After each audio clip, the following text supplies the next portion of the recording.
13th, 1989, and I'm at the home of Howard Leroy Buchanan, Govenlock, Saskatchewan, Canada. Father of 5 sons, and we're going to pick up a little bit of history for those 5 sons' families. Straight from the horse's mouth, so to speak. Okay, Dad. Tell us a little bit about... Well, I can't tell you exactly when my dad and Mum were married, but they were still quite young when they decided to come to Canada. What caused them, or gave them the idea first, was Dad had rheumatism so bad that he used to have mud baths in Minnesota, and salt rubs they would, and he'd be just as straight after they'd have these rubs that he could walk so straight and so good after that he went several times. But the last time, his heart broke down and he wasn't able to continue. Then the doctors told him that he'd better get to a warmer climate or a different climate, or a drier climate if possible. So they decided in early 13, or shortly before, 1913, that they would come to Canada. Well, in the neighborhood there were some people by the name of Collier, Packard, were 2 of them, and I can think very shortly of the others. Messer was another farmer there, and a daughter of Collier's was married to a fellow that come with them, and the family eventually all come too. In 1913, they decided they would come to Maple Creek, Saskatchewan. And I believe it was in May, that early spring anyway, that they arrived in Maple Creek and went out of town at about 7 miles, 8 miles possibly, to the site where Harris Reservoir is today. It was quite a flat piece of ground, and all of them homesteaded in that very area except my father. He didn't want to do that, so he stayed there, and they dug a well on the Collier place there, and they stayed for, well, I think they were there almost 3 or 4 years, because early in 1917 they moved south on Battle Creek, very close to where the Battle Creek post office is, which is, at that time, there was a fellow named Simpson, who was the postmaster, an old bachelor, and they used to call him Windy Simpson. He was quite a character, and we got down there, a little south of there, and my dad and my older brother both took homesteads there.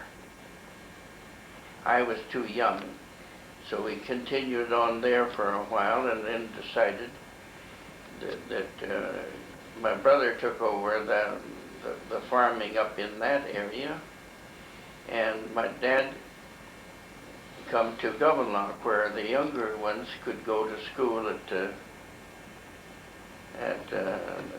school in Govenlock, which was there.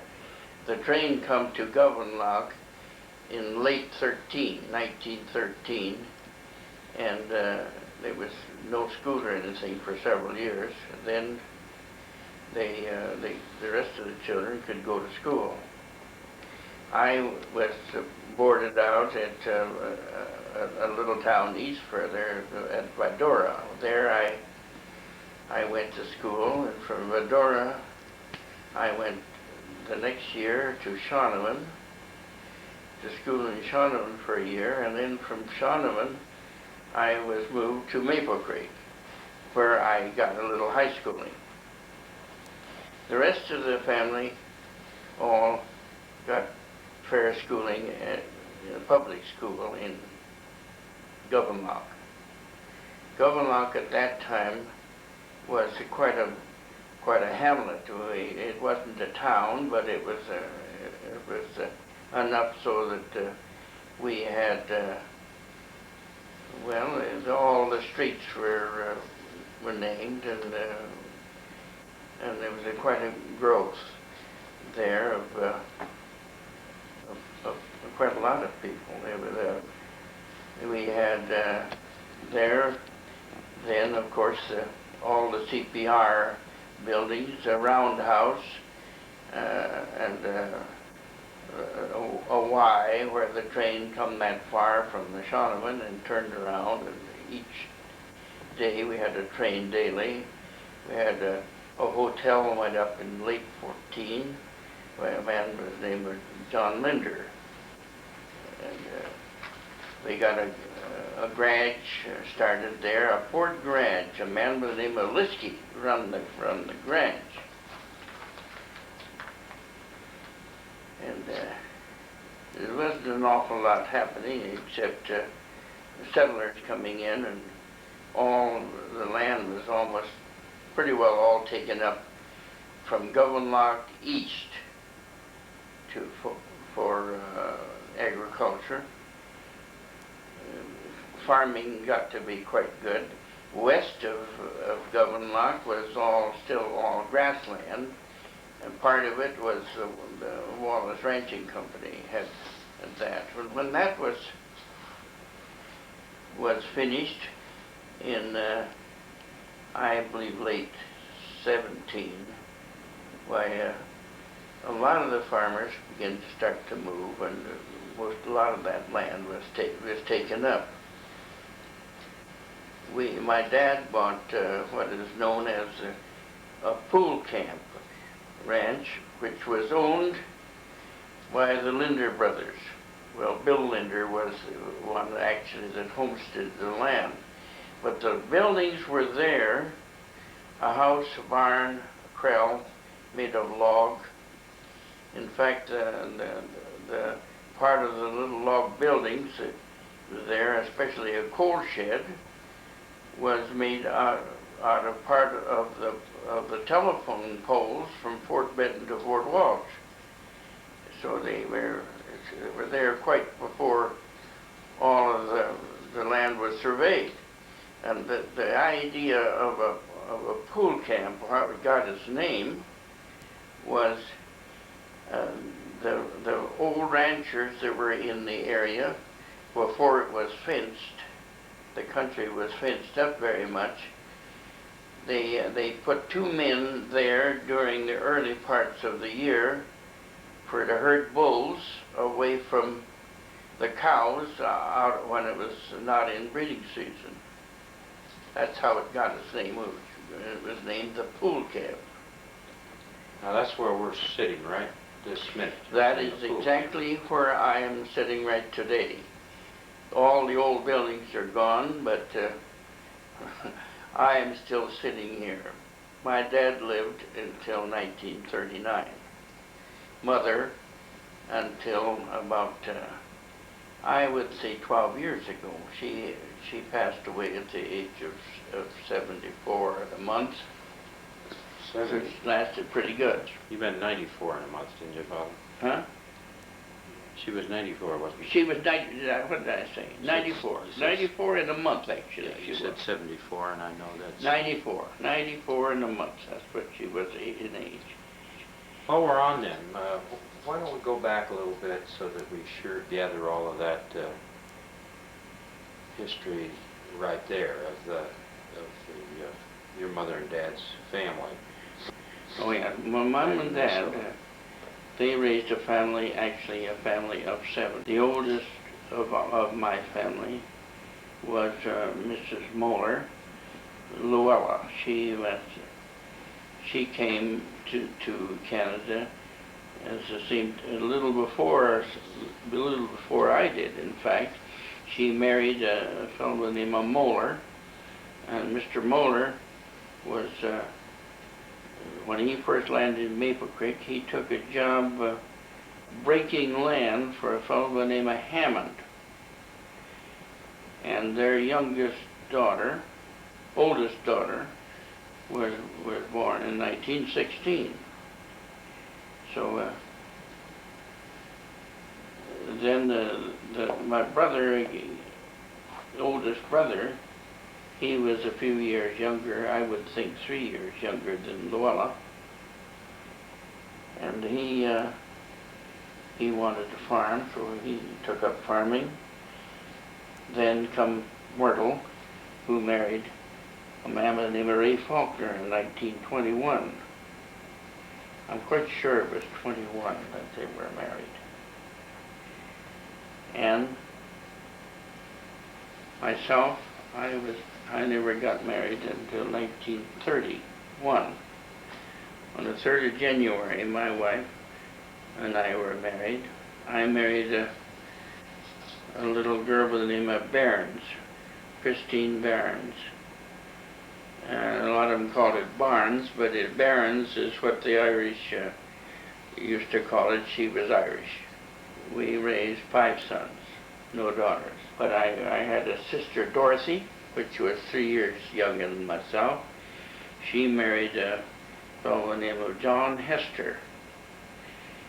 Then we had Fern, who married Lester Olson of Great Falls. He was at that time in Fort Benton, or Havre in Fort Benton.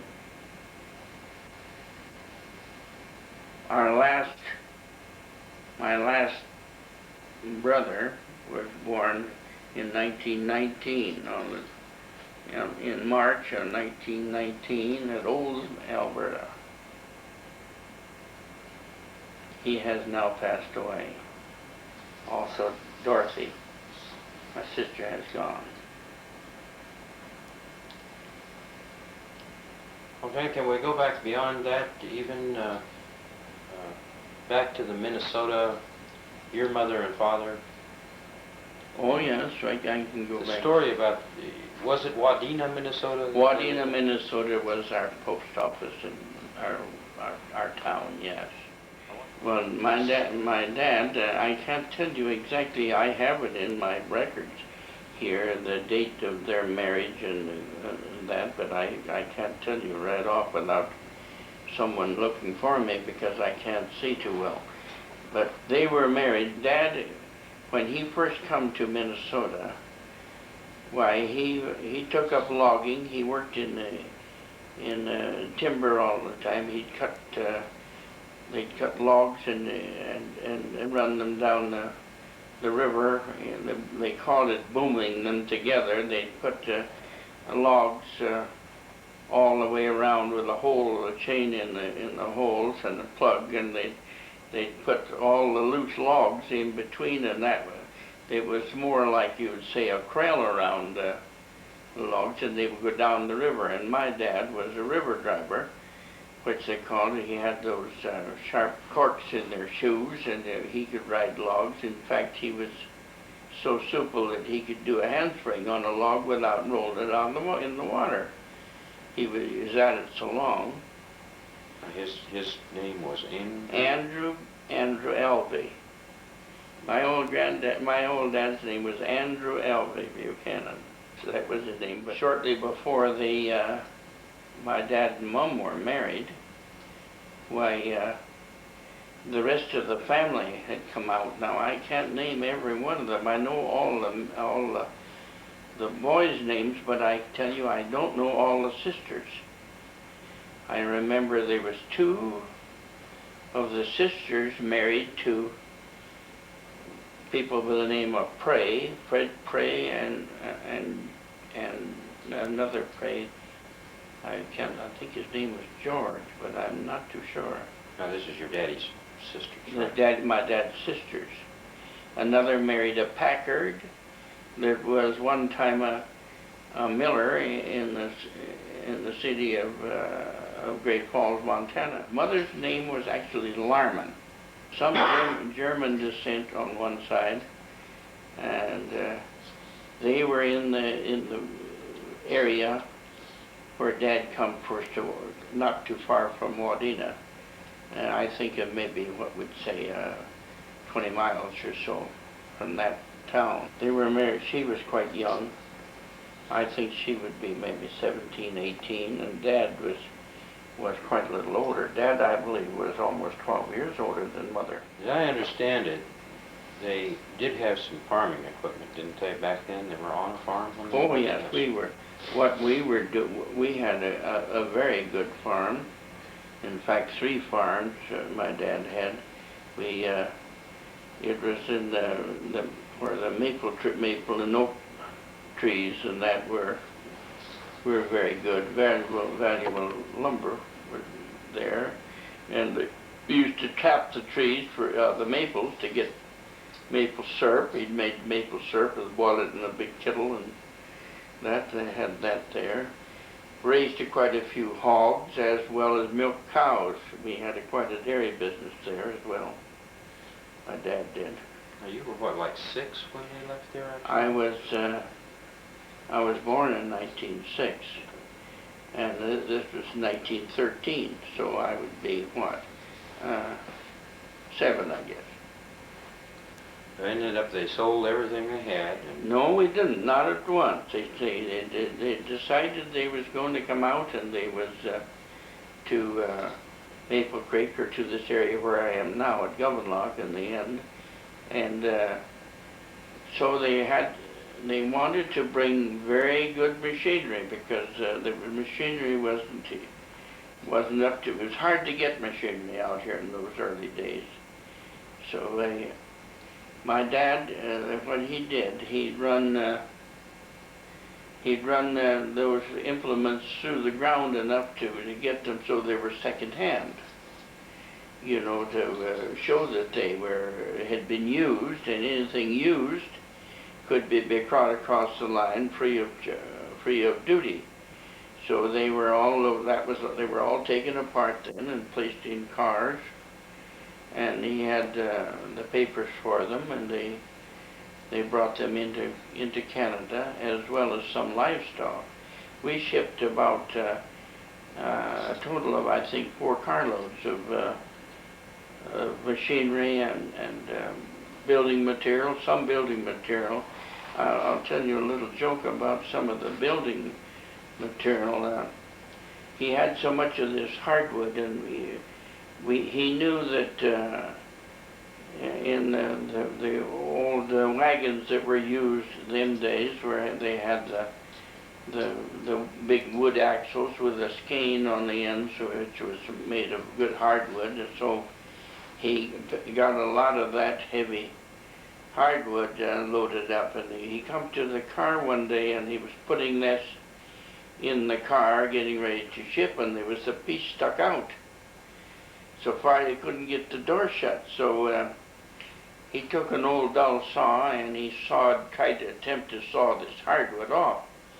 One chunk he sawed it halfway down through, and his saw began to pinch and give him trouble, so he turned the stick over and sawed from the other side, but they didn't quite meet, the two cuts. And he unloaded that at one car he shipped it into Govenlock. He unloaded it beside the loading platform. There wasn't anybody around there, and he loaded this hardwood and just dumped it off there and thing. And there was a new blacksmith come to Govenlock, and this day my dad went over to the blacksmith shop, and some of this was missing. He noticed it, right, and he see a chunk of this, and he noticed that it was his own wood that he had loaded, and it happened to be the stick that he couldn't get in the car closed on. So he went home and he got the other one. The next day I went with him. We was riding in the old Democrat, and I said, "What the hell are you going to do with that stick, Dad?" "Oh," he said, "I'm going to show this blacksmith," he said, "how 2 sticks can look so much alike out of different trees." So he went over to the blacksmith, and he said to the blacksmith, he said, "That's a nice stick of wood you got there. Where did you get it?" "Oh," he named the farmers that brought this in to get his axle made. And He said, funny, I got a stick, he said, that looks almost like it. He said, he brought him over and he said, did you ever see it? Two trees that fit together so good. He set them in the socket, set the two together where he cut them, and the blacksmith didn't know what the devil to do. He had stole this hunk of wood, and the dad said, oh, what do you do? Well, Dad says, that's all right, I'll give it to you. He said, you can have it, but I said, I'd like to smarten you up a little on how trees grow. So he didn't get his wood back, but he did. He didn't offer to take the wood back. He let him make it into the axle for the farmer. But he let the blacksmith know that he wasn't so damn dumb that he didn't know his own material. He was quite a dad. In his later years, he had rheumatism so bad he couldn't. Rheumatism. It got so bad after a while that he just couldn't walk, and we had him. He'd sit in a chair for hours, at a time, and couldn't even get up to get himself a drink of water. He was sure a pleasant old guy. When you'd ask him what he could do for him, and feel sorry for him a bit, why he'd say, "Oh, there's other people have it worse." I don't know how much worse they could have had it, but he said people have it worse. So really, your mother was a real prime mover in the success. Mother was very active, very, very much. But she, just before they were leaving, the doctors told her too that her lungs may give her trouble. She had a terrible cough, but she was a working windmill. She worked like wild all the time. But when she did get in a drier climate, she got very, very much better. She got to be really hardy, and when he passed away, actually, she was quite a young woman, You remember when you were there going to school in Great Falls. Right. That she was quite active. Education, and hard work, and belief and honor. You bet. She Your certainly personal did. honor was the only thing. Well, Dad was the same. Dad was the same kind of a guy. He friends. He made friends with a person. They were friends for life. He always knew that you had to have good friends, and he loved them all. And my old dad and mom, they believe there is a supreme being, and I do too at this day. So I think that maybe helps a little. Somebody up there loved him. There's somebody watching. Yes, sir, there is. I don't care. Well, what else can we talk about? Well, I can tell you a little joke that with my old dad. You'll laugh when you hear it. I'll bet you. There was a fellow, an old Irishman. He worked for the Great Northern many years and come to Canada from Havre, and he took up land. 5 miles south of where I am today. A fellow by the name of Mike Lynch. Irish as they made. And he saw my dad in Gowanlock one time at the blacksmith's, and he said, I want to sell my farm. He said, would you come down and look at it? Well, my dad went down and he looked at it, and he was quite satisfied. My dad had a few dollars, and I think he would have purchased this farm from this old Mr. Lynch, but he said to Mr. Lynch when he was through looking at the farm, he said, what kind of neighbors have you got here? He said to him. Well, he said, they're all, if I tell you the names or what he said about them, I'll have to do that, because he said, they're all bitches, kind of, but he said one, a man by the name of Kipke. And he said, he can be a dirty bugger. So Dad said, well, you haven't got very many nice people around you. Well, he didn't think so. Well, Dad said, I don't think I'll purchase this place today from you. I may think it over a little, he said, before I do any buying. He said, maybe I couldn't get along with those kind of people, he said. And we drove away, and Dad said to me afterwards, he said, you know, that guy is all right, but his head is going a little bad. He's forgetting that he's one of the Go ahead. one of the neighbors as well as one of the people that has to make the life go right. Tells you a little bit about his character. Yeah. My dad always liked livestock, and so we went mostly in for livestock. Herefords were our choice. We tried a few shorthorn, and today we breed some heifers, yearling heifers, to what we call a Texas Longhorn. The heifers calve easy, and then the calves from those Longhorns are used for roping, stampede work, and team roping, and so they are sold quite readily, and we have to. After that, the mothers of the Longhorns are bred back to larger animals, which are Hereford. Now you have some Charolais too, you said. Well, my son Tom here is with me. He has taken a fancy to Charolais, simply because the feeders love the Charolais cattle. They get large without getting too fat before they get large enough to meet the standard of the A1 cuts, and which is about 1,000 pounds or more. So they love them, and but we don't keep those for breeding purposes. We run Charolais bulls, some Charolais bulls, with the Hereford cows, and sell the offspring of the Charolais to the feeders. How about the short grass country takes a lot of ground to provide enough feed? This where we are set right here is worse than any place I've ever heard of. We got the strongest grass, I think, as strong in the world, what we have, but it's not plentiful, and you have to have an awful lot of acres you can run about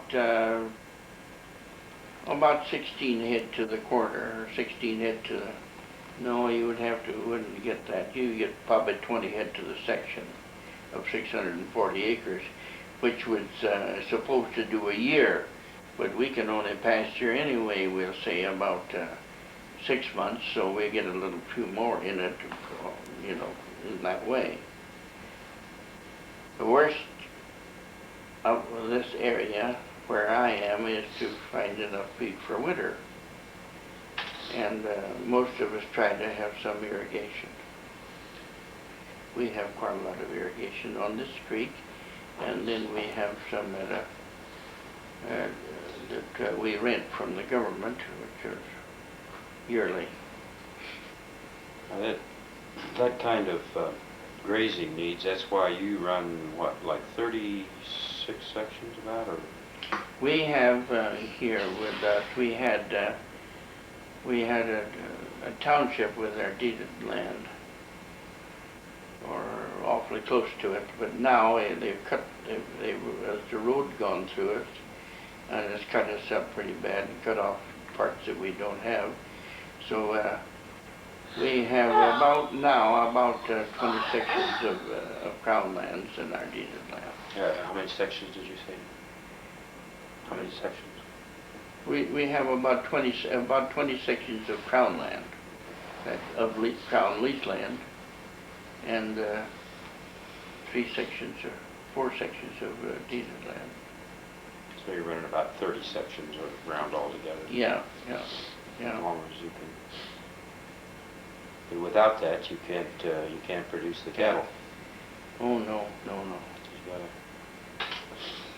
You see, we have another little field of 9 sections that we have south here, which is now in the hands of young Leonard and myself, which is added to that. Well, let's see. What else can we talk about, Dad? We had a little girl come join you here. I don't know if you know it. Oh, gee, I sure do, and I love her, too. She's kind of watches after you, don't she? Her is the girl that gives me some eyes. She unties my shoes lots of times, and I cannot get them untied.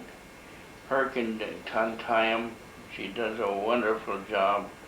She tells me when my cup is full, when I'm pouring coffee, and she helps me. We make stews. We do lots of things, her and I, in this house together. She's a pretty good assistant. Her's a dandy girl. Betcha. She's one of my chief cooks. About the history right here at the pool camp, when you first got involved in it and how you made the place grow. Well, when I first come here, it was quite a struggle. I lived here for a while by myself, and I had, as a cook in the old log house, we didn't have a very good place to thing, and I stayed here quite a lot of the time with an old ex-policeman who was a cook for me, and we did a lot of jobs together and grew up. And my dad and mom, they lived a half a mile north of me. So when Dad was really quite sick with the rheumatism and that, my mother would lots of times pull up a flag, and then I would saddle a horse and ride up there to see what I could do. And that's exactly what was going on when he passed away in 1939. He was very sick, and she would give me the flag, so up, and I'd know when to go to help them. But this place was there wasn't a foot of land ready for irrigation on this when we first come here. So all there was on it is very little grass, because it was stocked so heavy within the small field around the building. But sagebrush was quite big, and I put in a lot of time chopping that sagebrush off when it was when we get frost, where the sagebrush would shear off with what we called an adze, and I'd cut this off and get it ready for improve for irrigation. And one time there was an old tractor sitting in the yard, and it gave me another idea. It belonged to a neighbor, and they'd left the country for some time, and it was stripped of nothing but just the wheels and the old part of the old engine there that was to give it weight. So I dragged that into the creek in a place where I thought a dam would be good. I dragged it in there with 6-8 horses, and sunk it in the mud in there, and from that I fastened 2 60-foot derrick logs, which were large, 60 foot long, and about 18 inches at the butt. I put them across to the shore on each side to a big post, and I got the idea that I would stop some ice, and I did. I made an ice jam when the spring broke up and flooded quite a bunch of land. So from then on, I started a little more, putting more earth in the creek and culverts in to take the water, and eventually got it so we have quite a lot of irrigation in this creek today. Now, you're a fellow that was forced to drop out of high school after the 10th grade. That's right. to come back here to help Yes, operate. well, I had to come back here when my older brother was on his own, was married, and my dad had no one to. When Dad was crippled, I had to carry on from then on myself, with the help of a wonderful old mother. She did everything. Going back to that 10th grade dropout thing, which is 19 when? What school? I left Maple Creek in my 10th grade. I finished my 10th grade. I would say it was 1919, but I'm not positive. 1919, I believe, because it was before Governorlock become what we call the rum running days, when we had in Governorlock, we had at one time from about 20 to 23, we had 3 During the Depression, or the... sale rings, or sale barns of selling liquor in Governorlock too, and they sold it to the runners of, that was hauling it to the American side when there was prohibition there, you see. And you worked in some of those places? Yes, I got a job for a while in the one winter there when I wasn't feeding cows. I got a job in there of taking the whiskey out of the square boxes. The whiskey come in boxes of about 6 and 12 in size. They were very good little hardwood boxes. So I got a job at taking it out of there, and we'd put them in bags of about 12 to 20 or so bottles in a bag, so it was fit to lift. So then these whiskey haulers could put that in their car, and if it was necessary, they could unload it very quick by just setting the bags off and get away from it before they were caught, I guess, was the object of doing it. Did the RCMP have much to do with trying to stop it, or was it all of the RCMP did not. I'll tell you, at that time we didn't have the RC. We had in Northwest. Saskatchewan we had the provincial police during that whiskey running days in Saskatchewan. When it was falling out of Saskatchewan here.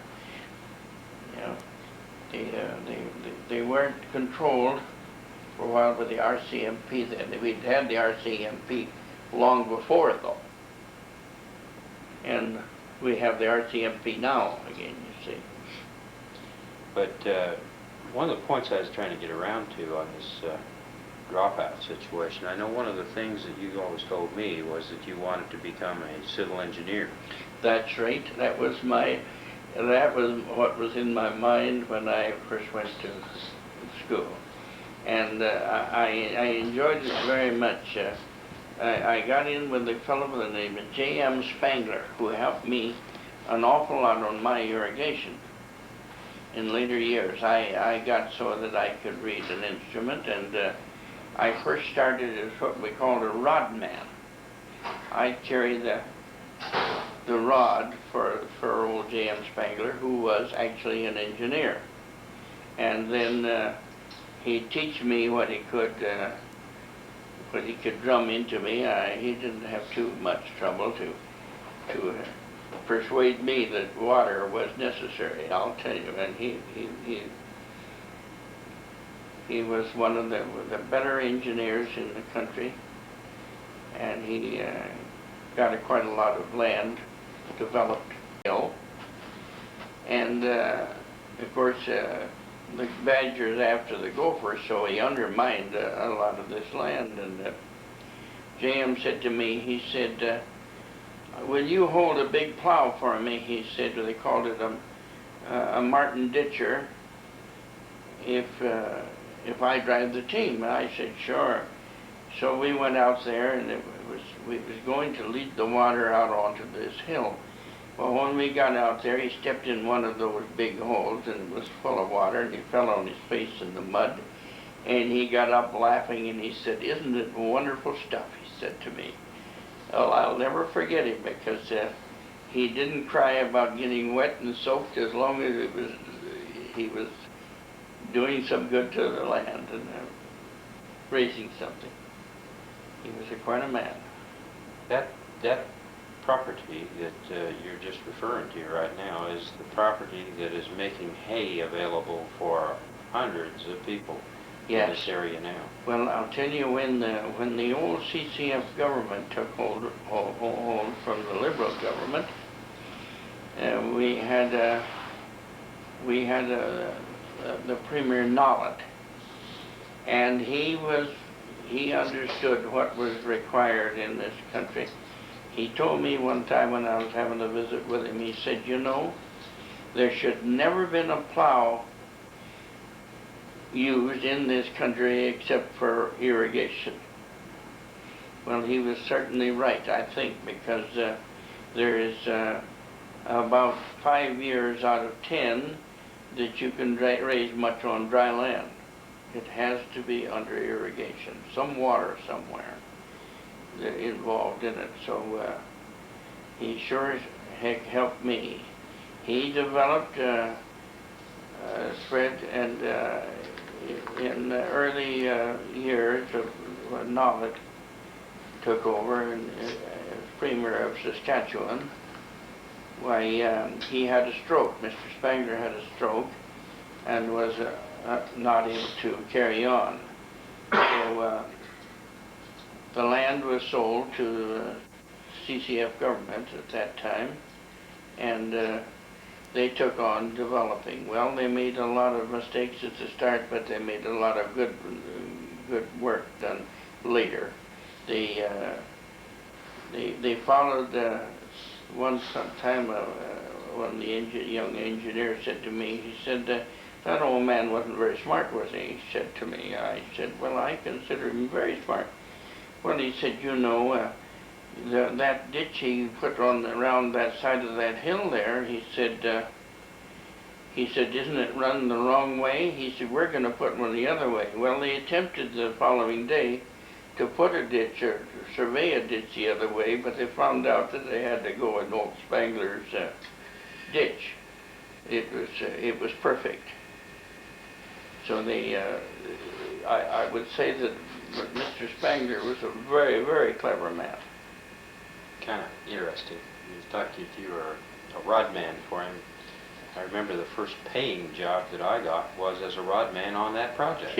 Is that right? That's right. Well, I'll tell you. Just a kid. Yes, and that was they had 1,000 acres there, a little over 1,000 acres when they got her developed, you know. But so you've applied all of those things that you've learned to all of these other little pieces of property up and down the Middle Fork. that's right. From Pool I Camp have that. all the way south, Yes. 6 miles, Yeah. and made that into productive feed growing area, which you call in your winter field, right? That's right. That's right, sir. You know, I found out so many things. That man was, he specialized in knowing about soils too. He had a flat down there that he turned water on, and he said, "You know, it's nothing today but a racetrack. So I'm going to turn water on it," but he said, "In 10 years, you'll see I'll race something on it."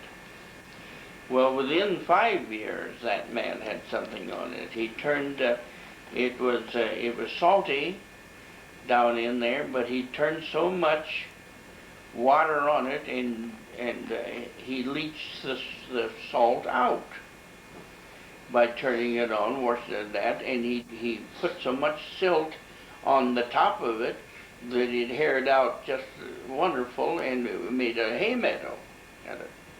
Well, when the CCF government decided they were going to make something of it, they said, "We're going in there and we're going to root that right down deep and really level that." Well, they did. They did that very thing. They rooted it down about 2 feet deep, chipped off some places, and they turned the water on it and off, and it turned white. They found that you could not store water on it like that. It wouldn't work. I raised one crop of oats on that patch, and they turned it in, and they've now made it into a pasture for stocking. That, you know, south of where the old buildings was there, they've given that up entirely because they say it's too salty.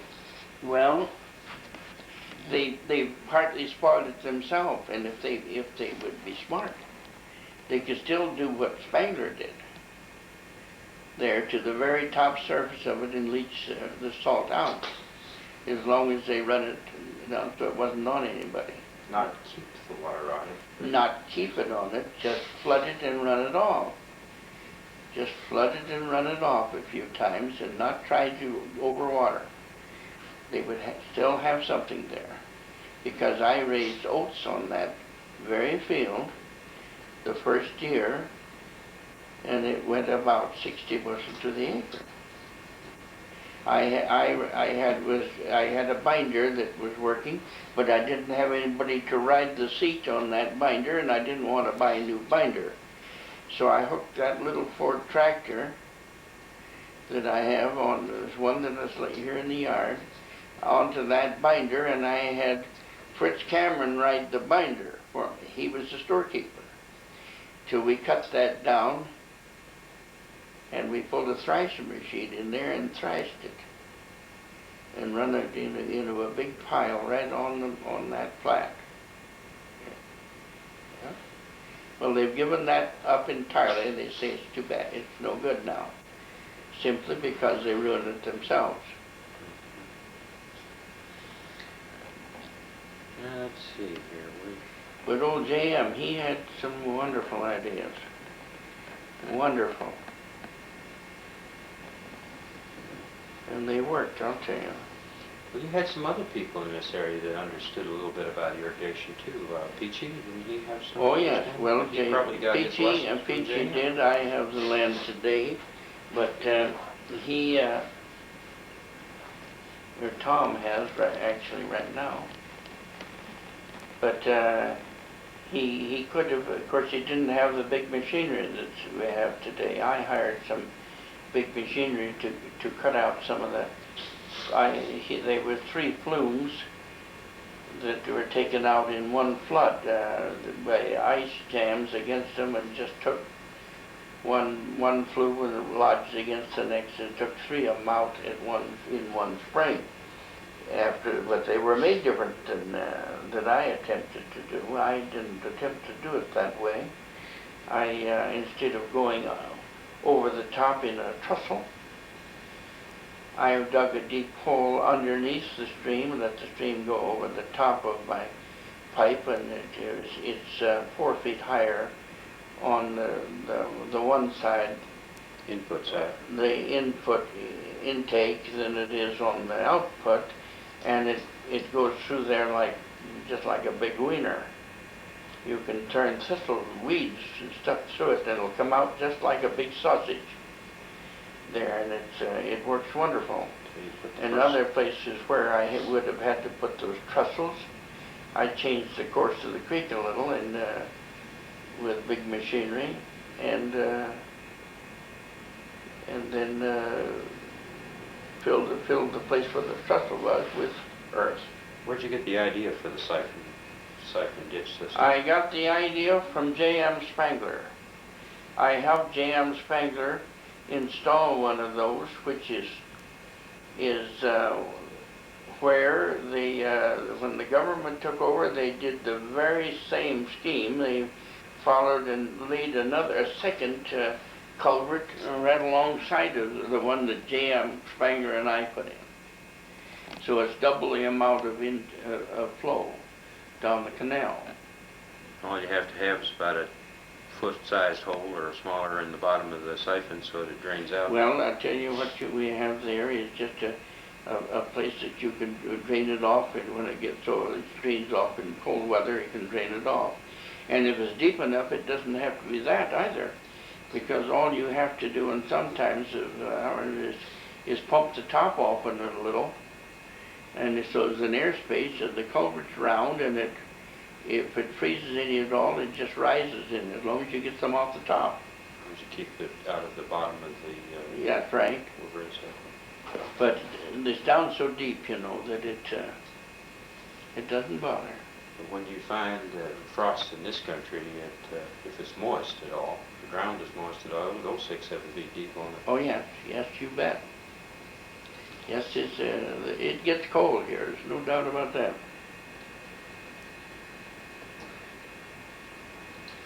The Cypress Hills is a kind of an oddity. I've had the pleasure of seeing it on service we call satellite service. We call the Disney Channel more than once. Is that right? And it's a geological oddity that sticks out in the middle of the prairie country. Mm-hmm. And kind of like a king sitting up there looking over a great big dining table to the south. And that is a totally different kind of country, isn't it? And that's, what, 35 miles from here, about 30 miles? Well, 30 miles to the top of it is correct if we would go straight north to it, yes. Yes, Cypress, if we go to the site where the Cypress Park is, it's a little further. But up to Fort Walsh, which is in the dead of the heart on Battle Creek, in the Cypress there, why that's not only about 30 miles. I guess that's... Well, I'll tell you, Fort Walsh, I got quite a kick out of going up with some friends up to Fort Walsh several years ago. We drove in there, and of course, there was a lady. We couldn't drive right down to where the fort is. We had to park up on top of a hill. We went down this little drive, and had the entrance was supposed to be the entrance of the park, where you had to call in under supervision, and there they told you what was there. And this little girl was telling me all about what was at the Cypress Hills, Fort Walsh in the early days and that, and she said, have you ever been here before? Yes, I said, 35 years ago, I rode broncs out of this goddamn corral down here. What?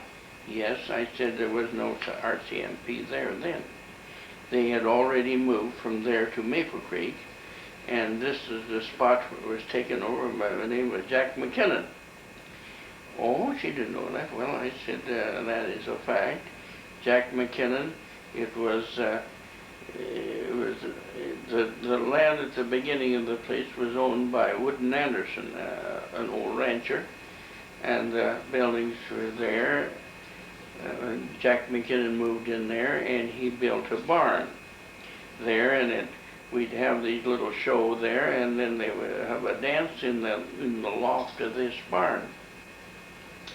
I can remember it so well. At that time, I was kind of in love with a beautiful little girl that was there.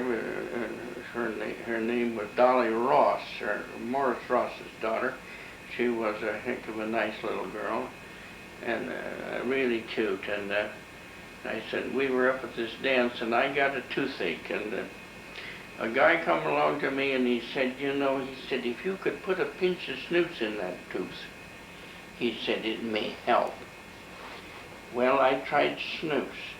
Another one said, just a shot of rye or something might even help it. Well, I attempted to try a little of that, but it only made me sick, so I didn't do too well at the dance at all. But I still sat there and took it in, and we had a guy that was playing the saxophone up there, and there was places where you threw hay down to the horses, and I can remember him kind of reeling back, and I don't know if he'd had one too many or what, but he was a very good musician, and he blew a big horn there, and it went over backwards, and he fell down, and he fell right down in front of some horses in the manger, down with his saxophone at that dance. Yeah. That old Fort Walsh has a history about the really goes back to when Custer was defeated. Oh yes. Down in Montana, and the Indians came north. It has quite a rich history about that, which I'm sure you don't want to go into, or you may want to. No. Some of the things that you do know about, but Well, you see, Mr. Faulkner, now, he was one of the early men in the Cypress Hills as a rancher. now we're talking about Ray, correct? That's Ray Faulkner's dad. Okay, now this is And your... he had even been at the gold rush, you know. Now this guy is Ray, the Ray that we start off with, and then you go to his dad is... Ray Faulkner was married to my sister Myrtle. But when they first come to the country, Ray wasn't born, I don't think, at all yet, you see. He'd be too young for that. Ray had just passed away here a few days ago, and he was what? He was 89, I think. 88 or 89. So this is back, I don't think Ray was there. I think there was only Ori, the oldest one, and another one that married a farmer that used to be out north of Senate there. A girl there at the time. But anyway, I've heard this old man say that his wife, when he was away, there was one of those leading Indians on the prowl or so, but they called in and they never offered they just asked for something to eat. They didn't try to molest anybody at all. They were, Mrs. Faulkner would give them food, and they'd go on, and maybe they'd give her something, or some relic or something that they had in trade, you know. They meant to be well and good with her. The RCMP handled that situation in an interesting way. They didn't, Indians weren't allowed to be armed at one time up in this country at all. Nobody was really. I guess not, no. But no. They handled it with a very small group of people, and because they weren't acting on behalf of the United States, they were acting on behalf of the Canadians. Correct? Yeah.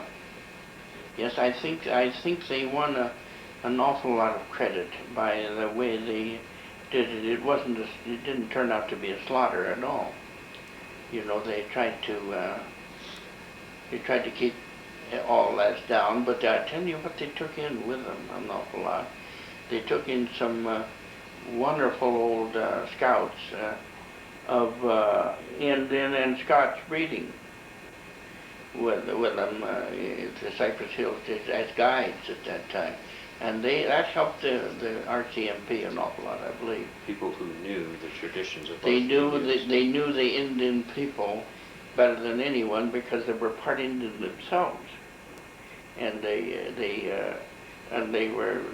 had an education in English, you know, that helped them an awful lot, and they could cooperate with the RCMP.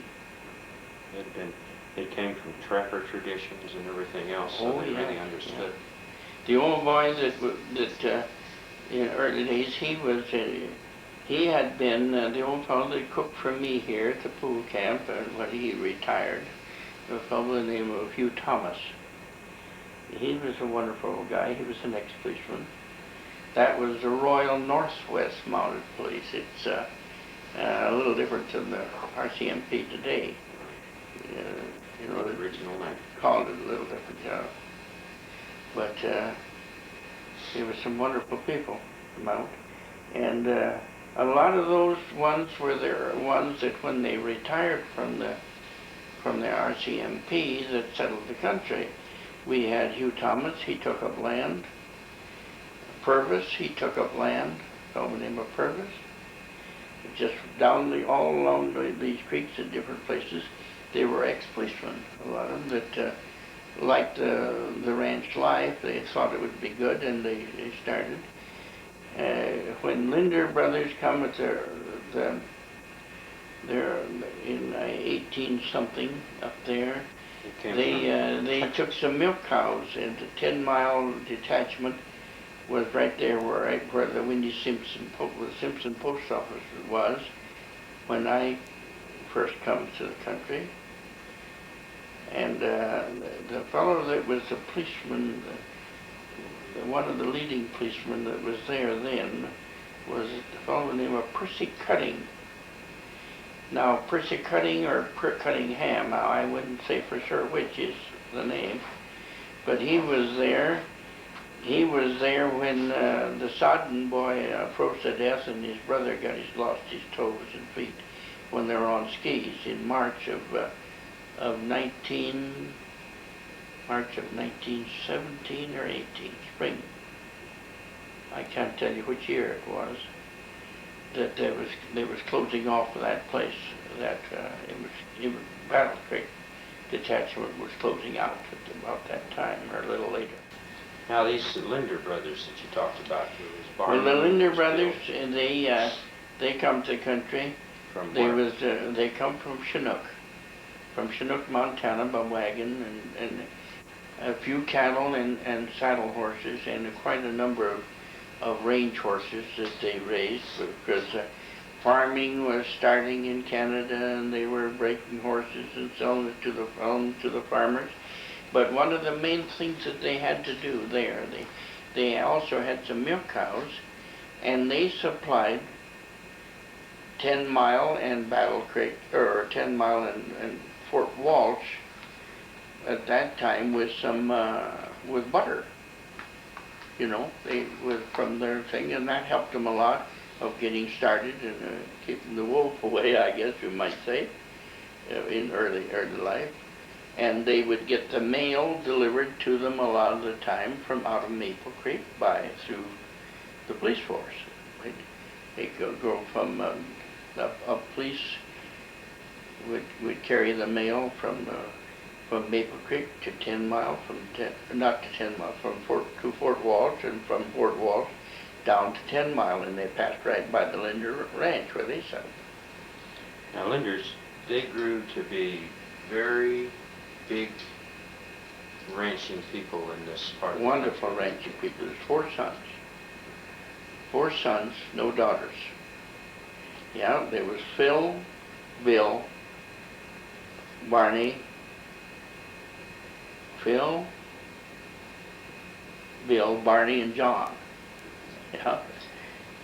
John ended up settling in John built the first hotel in Gouverneur in 14.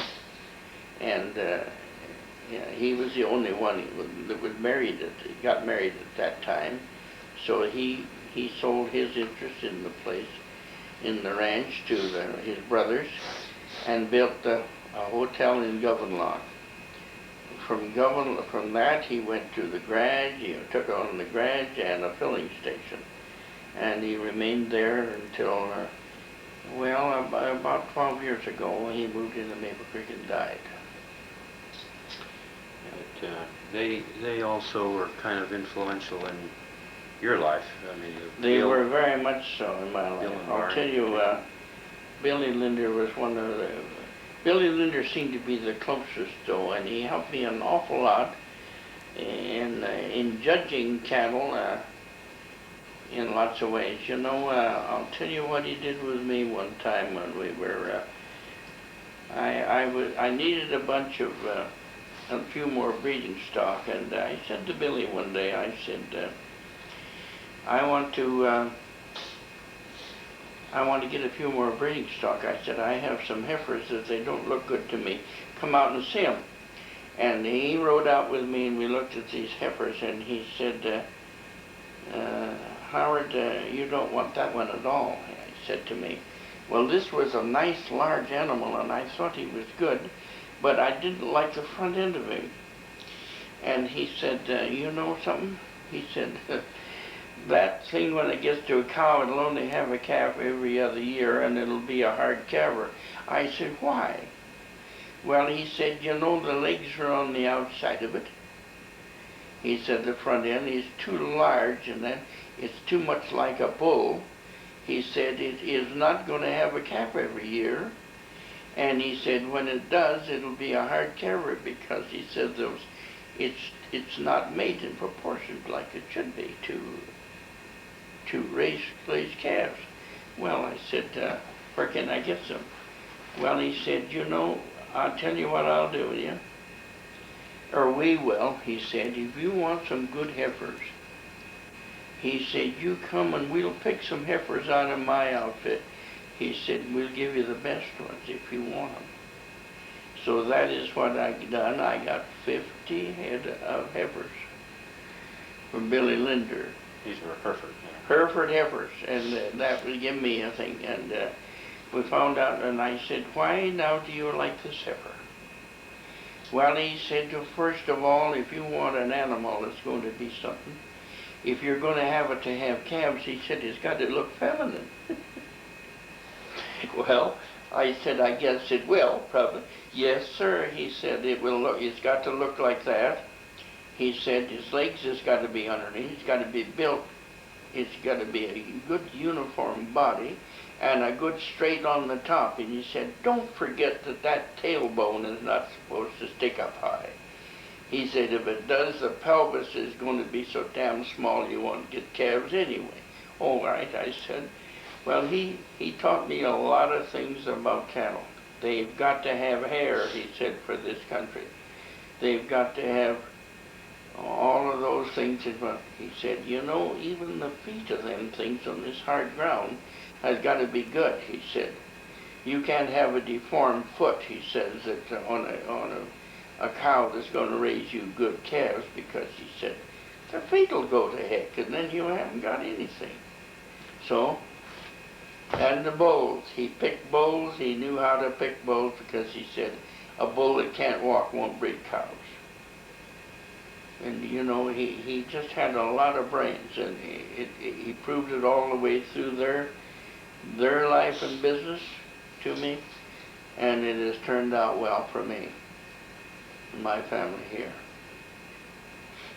Now that's, he had something to do with this pool camp, because I think you started off. He owned the, when they said the big ranchers around, there was the Wileys, the Gaffs, the Linders, and the Jan. All of those were of very early people before the fences.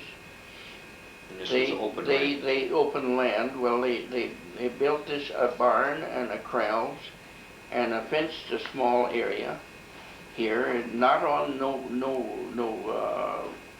township lines or anything, because it wasn't surveyed. They did this here in the early day, and they put 2 men here to herd bulls away from the cows and keep the cows back until about the 1st of July, when they would let them bulls all go together. Bulls and the cows for breeding. Mixed ownership of the cattle that ran on this land. That's right. They were all mixed. Well, then, when you could take homesteads, come in style, for $10, you could get a homestead. So Billy, one of the boys, homesteaded this very land here and had a deed to it. So they were the deed was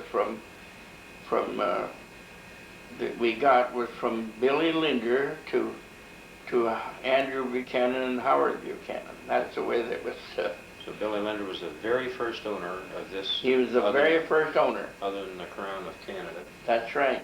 And then it passed to your father, Andrew. In myself, yeah. No one else ever had any interest in it whatsoever as far as ownership.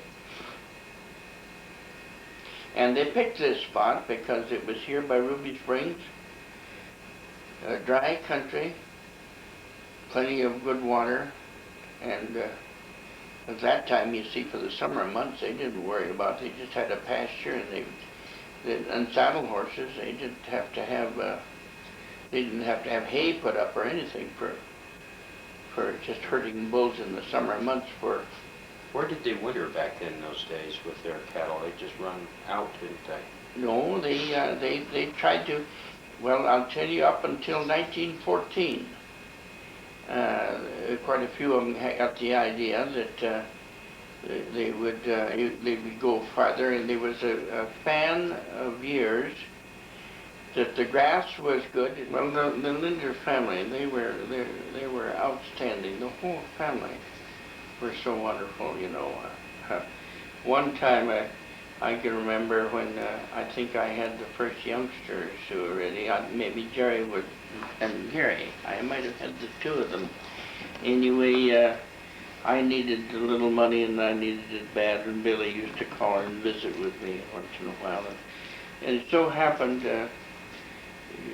we were around the place, and some other people drove into the yard, and and he said, "Oh, you wanted to see me?" He said, "How are you making out?" He said, "We're thinking about selling out and going up to Cochrane." Well, I said, "Would I be better, Billy, to do the same?" "No," he said. "Don't ever leave that spot," he said. "You know, when you go to some of these places and you're young, and that you think you're going to make some money and do so well," but he said, "they just don't talk your language other places." This old Billy said to me, he said, "You know, I went to Cochrane a few days ago to see about, we were going to pick out a spot we were going to sell out, and he said, the only thing they know about talking about is combines. And what do I know about a combine?" he said. So he said, "Don't do that." Well, I didn't. And before he left, he said, "Was there something you needed?" And I said, "Well, I need some money." But he said, I wondered what you thought about." And he said, "How much you need?" "Oh," I said, "about $500, I guess." "Well," he said, "come in the toilet out here, in this old outdoor toilet." And he said, "I'll give you the money there. I just don't want to give it to everybody, see everybody giving you money." He said, "Well," I said, "that's fine." So I went in there and I said, "What, can I give you a note or something?" "What for?" he said. "Well," I said, "you know, I might die." "Well, I might too," he said. "I might die and not need it, and if you die, you wouldn't have to pay it." But he said, "You know, I don't need it. And I know I don't have to give it to you. I'm giving it to you because I think you could use it." Well, I said, "I'd like that, but I'd like to give you some kind of paper." "No," he said, "I'll take no paper. I'll just give you the money, and when you get her someday, you'll be over back to me." That's the kind of a guy he was. Word is your bond. Yes, sir. He was really a wonderful guy. The whole family was made of the same kind of stuff, you know.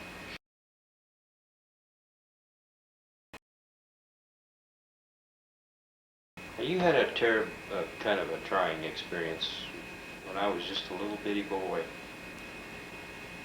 You, as the story as I recall was being told around here, is that they had an old homesteader up on the hill south here, kind of a sneaky type person. Oh, that's it. One of Well, I didn't know any of you kids would want to know about that, but I could certainly give you the lowdown on that. Honorable English person, I guess he was called, wasn't he? Yeah. He was Oh, he was kind of cagey, kind of a guy, but you'd think he was been okay, but he hadn't been taught like I had been taught, to be honest and decent. One time I had put up quite a lot of hay. Hay, what we called for cows them days in those 30s, was Russian thistles and whatever grain that had grown high enough to help make a filler, you know, so we could make hay. Well, I purchased from a neighbor 9 miles south of me here a field of it standing, and not made into a stack yet. And so I hired 2 guys to help me. We put this up, and I was to pay for it when I could with horses, and we were to break yearling horses, halter break them, and trail them to Shawneman to an auctioneer. A fellow in Shawneman was there was an auctioneer there, and he was selling them to the farmers, but they had to be handled so that they could settle so you could show them. And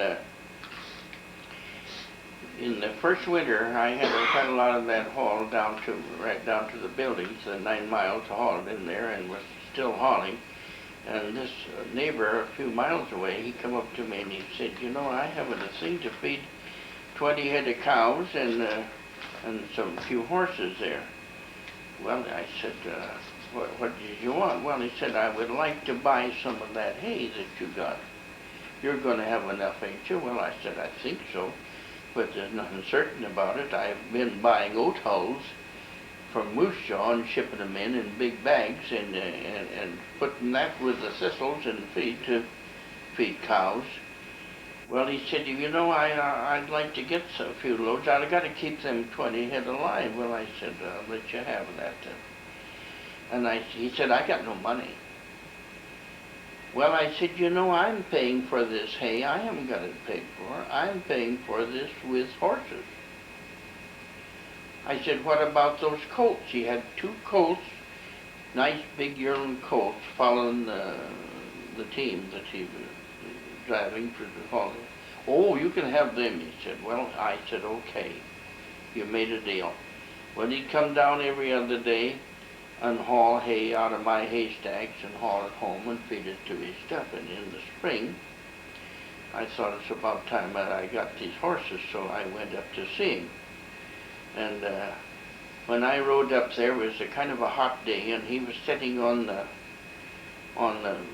banking of his house, and he had a little board outfit packed up around the house for the winter months, and they made a little shelf just for like a seat, and he was sitting there in his stocking feet on this banking, and I said I'd come up to get those horses, and he looked at me and smiled, and he said, I'm not going to give you those horses.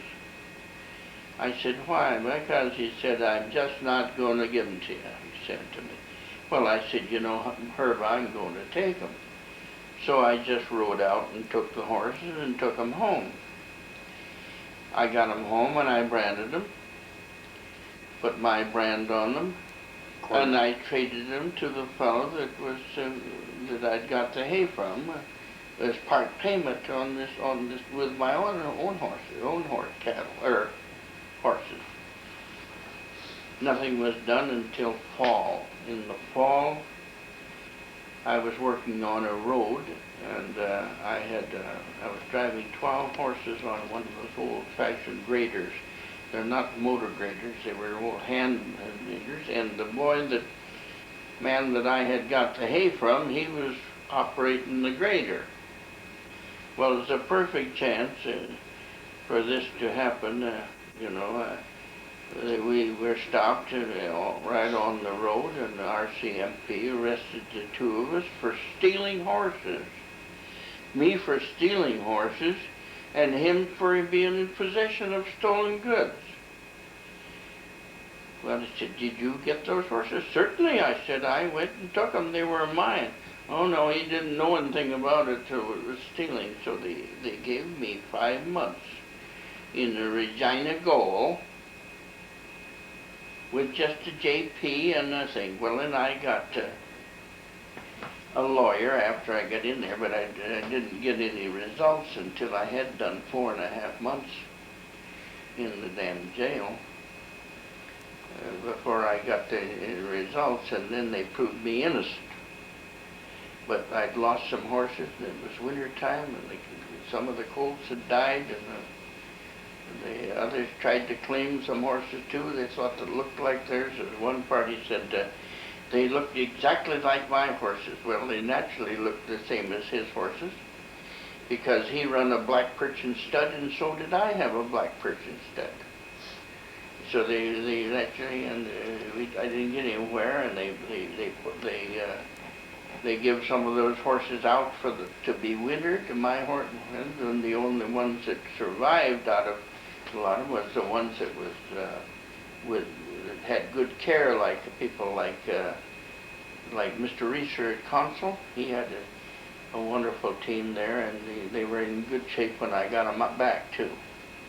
but I proved that I was innocent, but I had already served time for, they called it stealing horses. My old friend Freddie Williamson was the other guy, right? Fred Williamson was the other guy that I'd got the hay from, yes. He is dead today, too. He lost a leg several years ago, and was blood clot. I think he also had what do you call it? You don't heal. What disease is it you have when you won't heal when you bleed? Oh, you're talking about sugar diabetes? That's right. He had diabetes too, I think. But anyway, he survived it, and he even got a leg built for him, but he never could operate it very good. One morning he was making breakfast and having his breakfast, and he fell off the chair to the floor, and his nephew never even heard him in the house. He died instantly right there. It was a heart attack. So he's gone as well. Who was, you ever see anybody pack a 6-gun in this country, Dan? Well, my brother had to pack a 6-gun when he worked in the liquor store. There, he's carrying the money to the train in the dark every morning. I don't know if that was their law, but he did it. He did that. Oh yes, we've seen people in the earliest days had guns, but I think they were supposed to be concealed, I think, but they said concealed weapon was worse than if you had it in the open, but I don't know too much about it. I never carried one anyway. So This part of being in Canada, why guns are not a very popular thing anyway, other than rifles. no, they're not just you. Even today, I think you have to have a permit to transport guns, even to these shoots and that, you know, that are legal. This pretty much goes back to the English system of law, where the bobbies are the only ones that have guns, I and think they so. don't always have guns. I think so, pretty much so, yes. This man, old J.M. Spangler, though, about the first men that I knew when I was a young fella, one time I met him in the road between Battle Creek and Govan between the Battle Creek post office and the Govan Lodge. He had a ranch, you know, over Mary Flat in the 6 Mile Coulee. And he said, "You see that badger?" When we were talking, visiting, I was on Saddle Horse, and he had a wagon outfit, and he said, "You see that badger over there?" He said. And I said, "Yeah."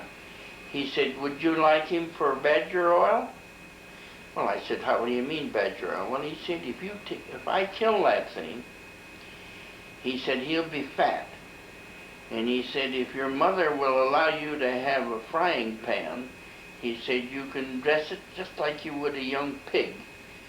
Take the insides and head off and everything, and he said, you can lay it in that pan and put it in the oven, and so it doesn't spatter. And he said, you get some of the greatest harness oil and saddle oil. He said, your saddle looks like it needs it anyway. It's getting kind of dry looking.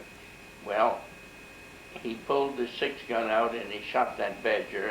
That's the first. I was so surprised. He was a good 30 rod, I would think. Maybe not quite that, but he was an awful long shot anyway, and setting up on the badger horn, and he rolled him over just like that he would do it with a rifle.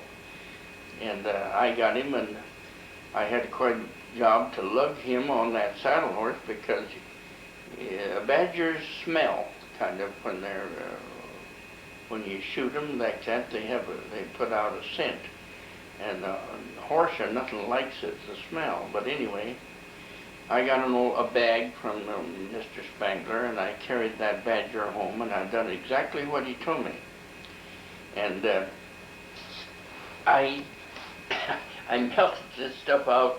Mother helped me, and I got out of that badger, I bet you, 1.5 quarts of the very nicest white oil that you could ever look to have. and it was wonderful for oiling saddles and harness and that, because mice won't chew leather if it has the scent of the badger on it.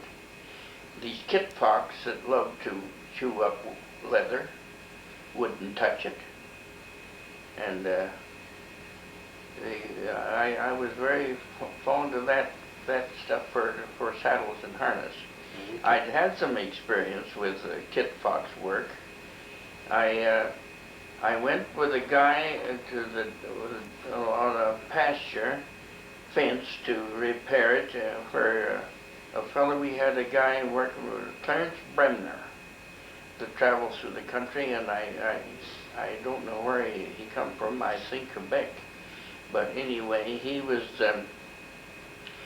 in the country, and Dan Hammond hired him to dig some post holes along this fence to repair the fence, and his son and I went down to rebuild it with new wire on these posts. And when we got there, it was so badly out of line that we couldn't get even the wire to go to the posts. They were 1.5 feet out of line, a lot of them. So we camped there in a cart and tied the saddle horse up and hobbled the horses and turned them loose, and we stayed all night there.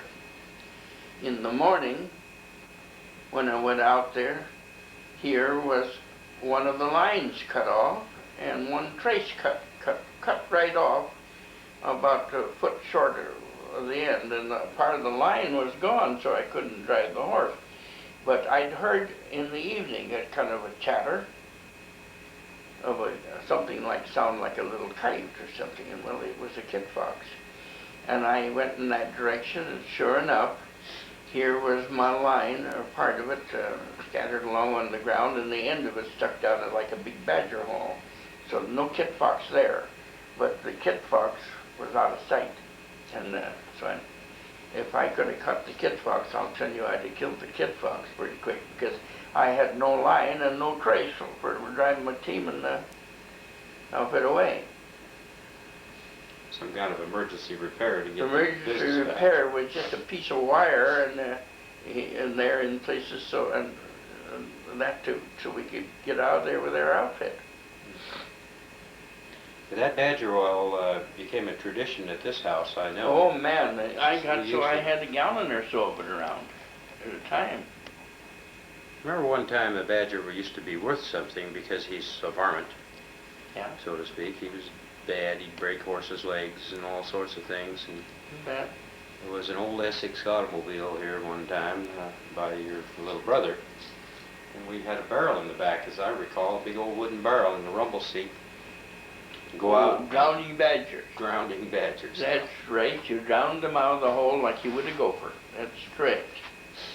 The only thing is, if you were late getting there lots of times, if you saw a badger go down and didn't start the water right away, so the water hit the badger before he got to digging, he could plug the hole.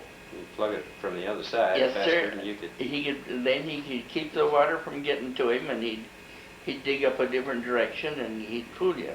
But we drowned out a lot of them. My gosh, quite a lot of them.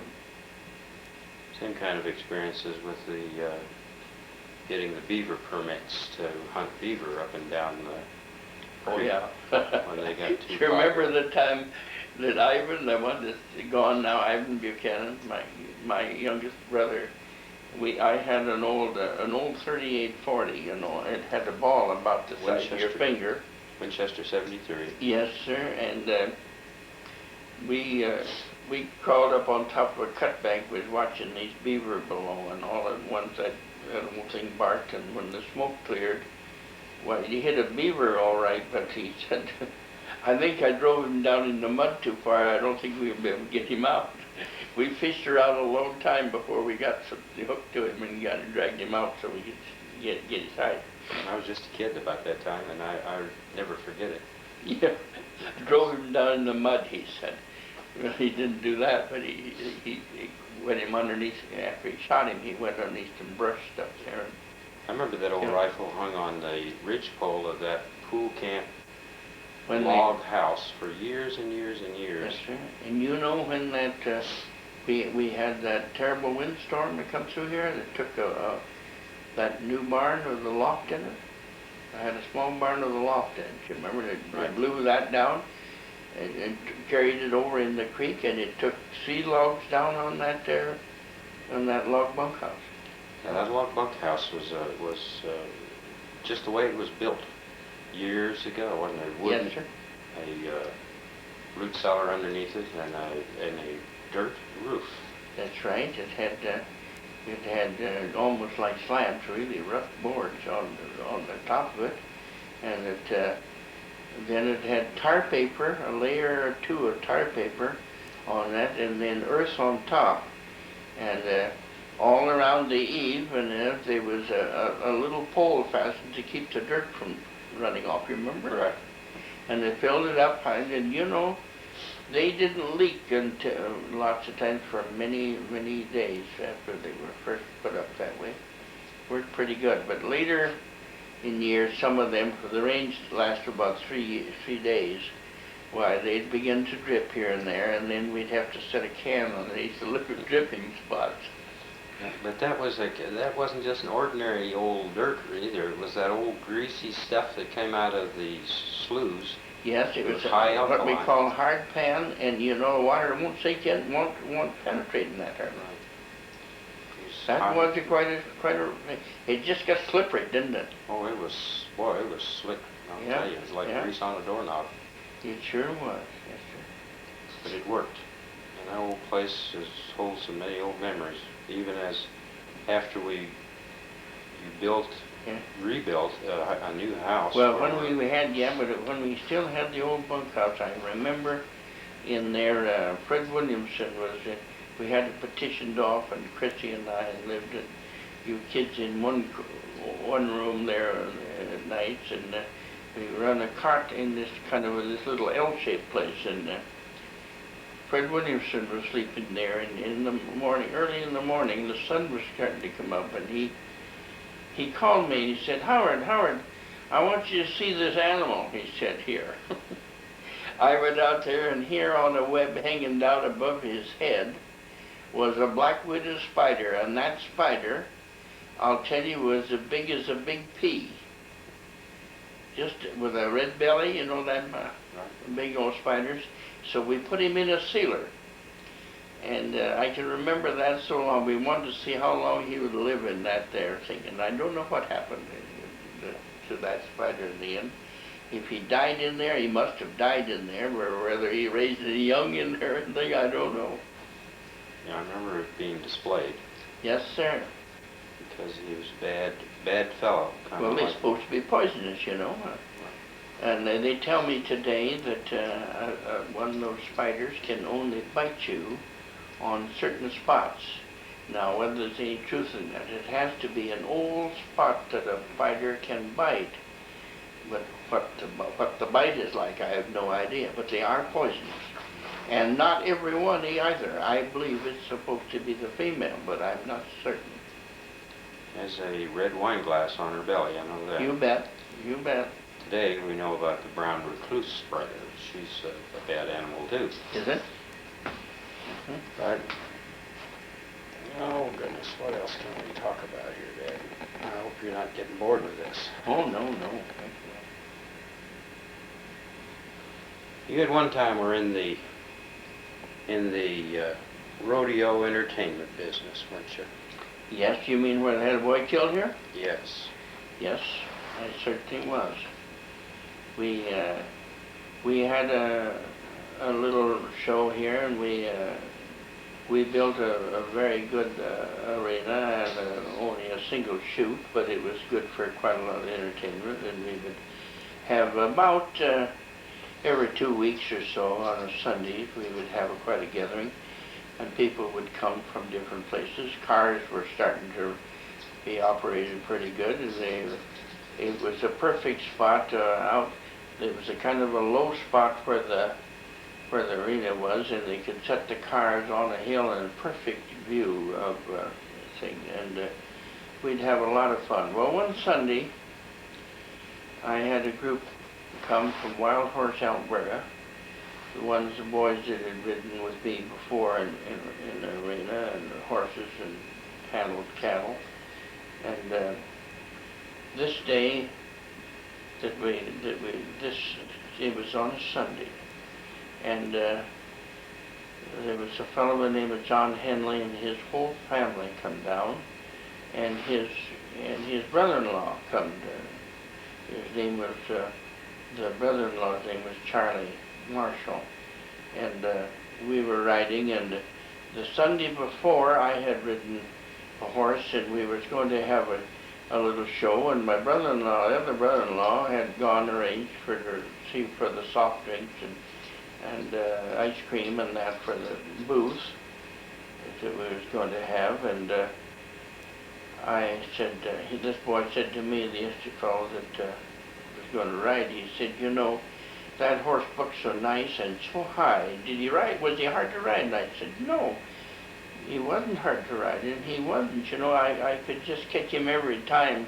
He was slow motion, but gee, did he jump high and beautiful. And he looked so good. He said, I'd like to ride him. Well, we saddled him, and when he was in the chute, this young kid name of Jack,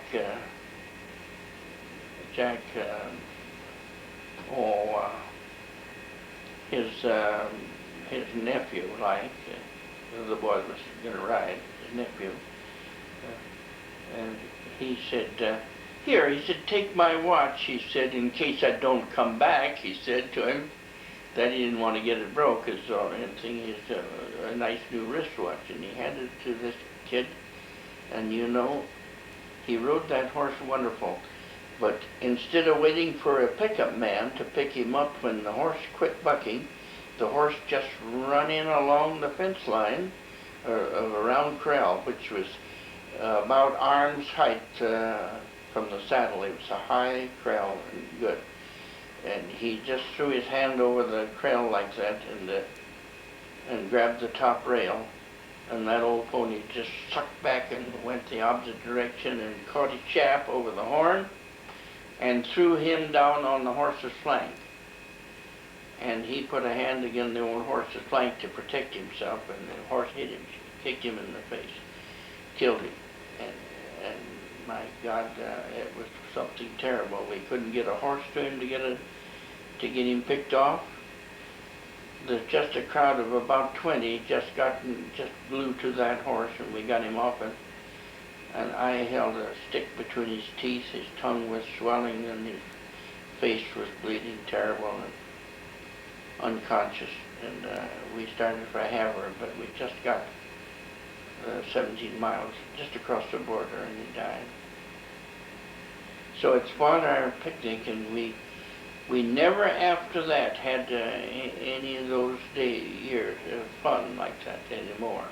We just quit. We didn't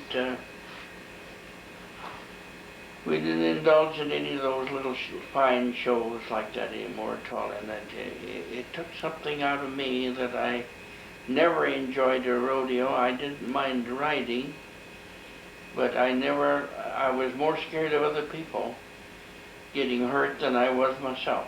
After that, there was something about it that it sure bothered. And I broke a lot of little horses here of different breeds, and that I run a thoroughbred stud, a small 950 stud thoroughbred here that was ideal for the size of polo horses and that. They sold well, and they were ideal. They were very fast running and fast bucking, and they could certainly buck. And some of them, when I first started out, and before I had children, here my wife, Christine, she rode a little black horse. We called him Nitchy. And she'd ride that horse, and she'd ride with me when I went out of the corral the first time, lots of times. And she'd get between me and the barbed wire fences and different things that I could get hurt on when the horse was bucking. She was a wonderful little woman, I'll tell you. She didn't get between you and the rocks on the ground, but she did get between you and the fences that might Yeah, cause a horse to she never do got something. between me and the frozen cow manure and the stuff, and I'd get bucked off on it. And the rocks. But she certainly kept me away from the barbed wire fences and the pole fences and the bad spots in the creek where an old pony would jump right off into the water when it was running dry in the spring, and that she was there. Well, that kind of explains some of the precautions you always took with us kids. We never were allowed to do bronc show stuff. We were allowed to ride some steers occasionally. Oh yeah, but I didn't want to see you fellas get hurt. You know, I'll tell you today, it's a funny thing, but where I had a muscle tore out of a leg, my right leg, and that, they took me to Havre to get it sewn in and fixed it. It never has been the same, and you know, the bumps that I got in some of those years are the first ones that hurt. Yeah. Now that I'm older, and I'm certainly glad that I kept my boys away from it as much as I possibly could. They had to take the kicks and the things and branding and take their whirl at roping and working with livestock and that, but didn't want them to see them riding bulls and broncs any more than I could possibly help. Yep. Rough way to have fun and make a living, that's true. Yeah, you know, there was a lot of them rides that I made, I didn't get any more than $10 for them. Today they give them $1,000 for to set on that same old nag. One of the things you talked about rodeo, I know you do enjoy, and that was the Calgary Stampede. Oh, I love the chuck wagon. Yeah. I still love a chuck wagon race. Oh boy, do I get a kick out of that. Yeah. Fast horses and skilled workers. You bet. I'll tell you, there was a guy that I would have liked to rode with him every time around the track if I could stay with him. You know that guy that if I can think of his darn name now. Yeah. Gosh. He run the Calgary track every year for I bet you 6 years. That same guy, and was a leader most of the time. This is still May the 13th, and we're at the home of Thomas Buchanan and his wife, and we're talking with the elder Buchanan here about the history of this area, just for kicks. They didn't feed. They was under the impression they could run it like in Texas, I think. Was there grass available?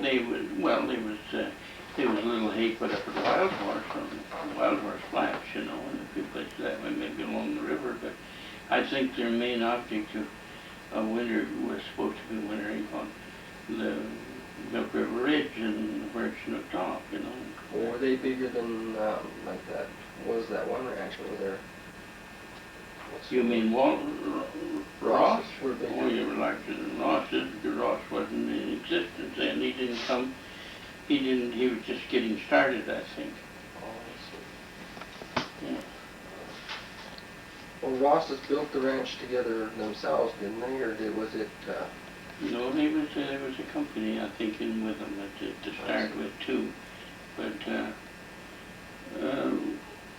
Ross, old man Ross, he was Oil business.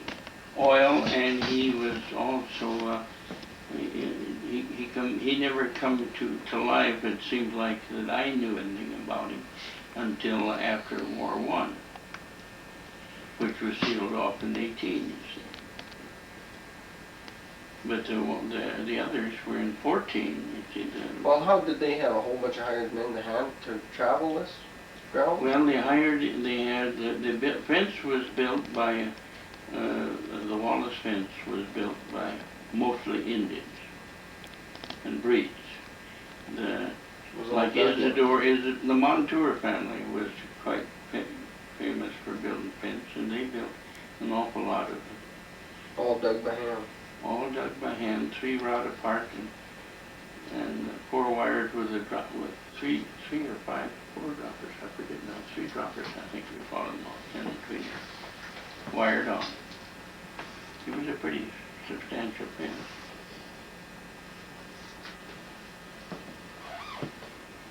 You know, I knew in the Wallace family, there might have been more that I never got acquainted with, but I knew Isla Wallace and his brother, who was a great piano player.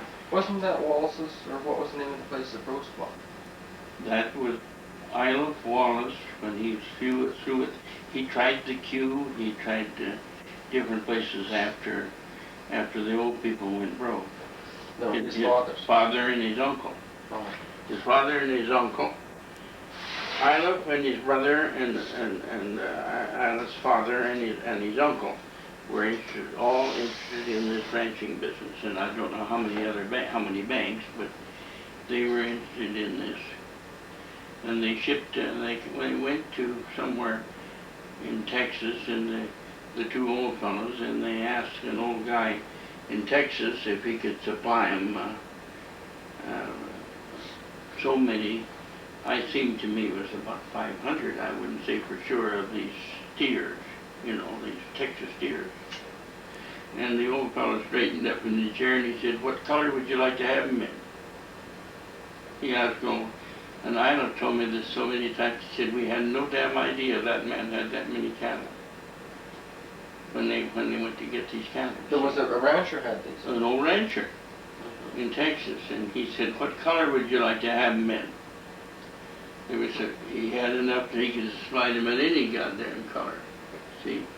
So it was quite something that Isla mentioned this. And I'll tell you, one of the brothers, Isla married an Italian girl. And where she went to, I don't know. And then he remarried later. And he died up here in the Hat. He took over the place from Wiley's, where Roche purchased later. And that was the last, and Isla then settled down in Medicine Hat. But his brother, who was married to a sister of Barney Simpson, she was a Mackay. They called it Mackay, but Mackay, part Indian. She was a very nice-looking girl, and the girl used to come back to Simpson's quite often and spend the summer, and she was almost the same age as Belle Simpson. So I used to go to the dances with them and see them quite a lot of the time. She was a very nice, beautiful girl. She was a nice girl, very nice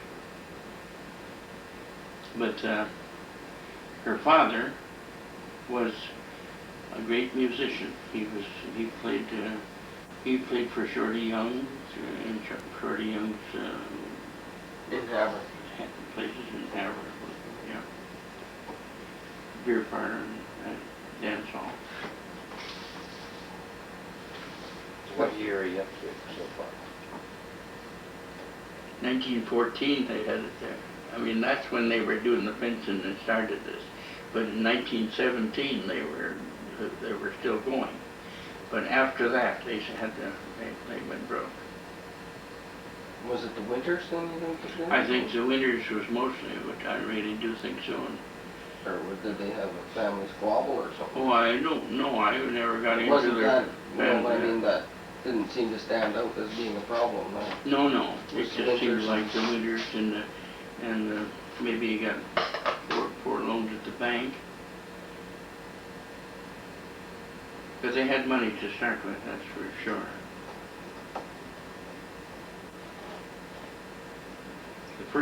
The fence they built was wonderful. Good fence. Best fence in the country. That old flat barbed wire.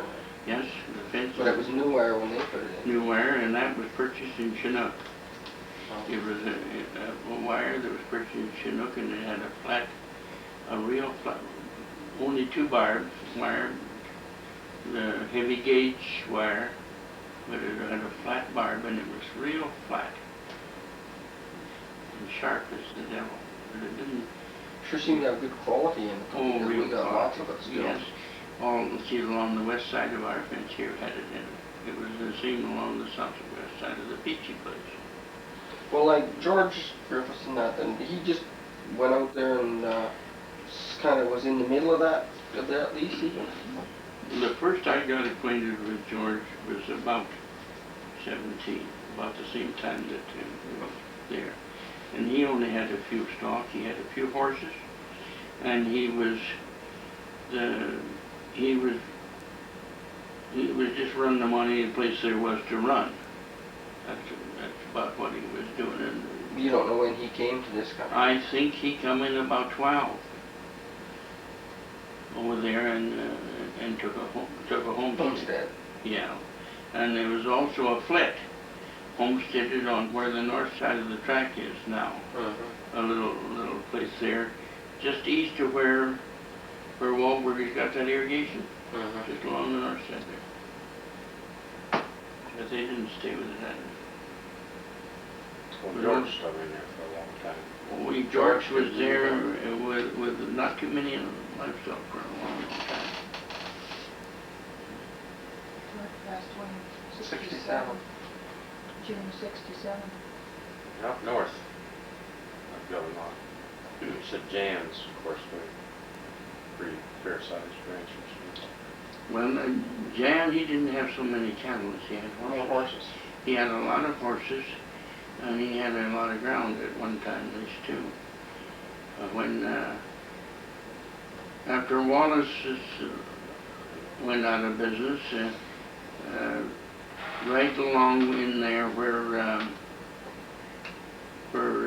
Trumper is, he leased about 12 sections down in there too for a little while, a short-term lease. Then he gave that up, and it went to part of it to an Alberta, old Andy Butts. And he had about three sections right in the corner where Trumpers are. And the northern part then, Jim Bedford leased it. And Jim Bedford built several dams there. And then he gave it up, and Moved north. in Township 2, when it got across the line then in Township 2, why, George Griffiths wanted to get it. They wouldn't grant it to him. That section, that land that Joe has as a summer pasture there today, west of the Spangler place. Seems to me there's about 12 sections in there, but I wouldn't say for sure. Anyway, old George Griffiths furnished the money, and the lease was taken by Shorty Ellington. Well, then George Griffiths put a wire across the road allowance and hooked onto J.M. Spangler when he got there, and they had a lawsuit about that, and it was opened up again. George Griffiths had to build the rest of the fence, and then he joined on to what I have at the present time there along the south side of me at the Elder One Reservoir. He built up to that. I took the north side of it and went to the railroad track, and then when I got almost the railroad track, George Griffiths took the other half of that fence, so we joined on the fence, line between George and I.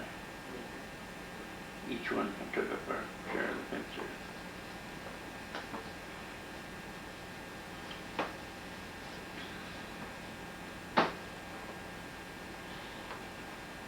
You say Chris was lived in here about 1914.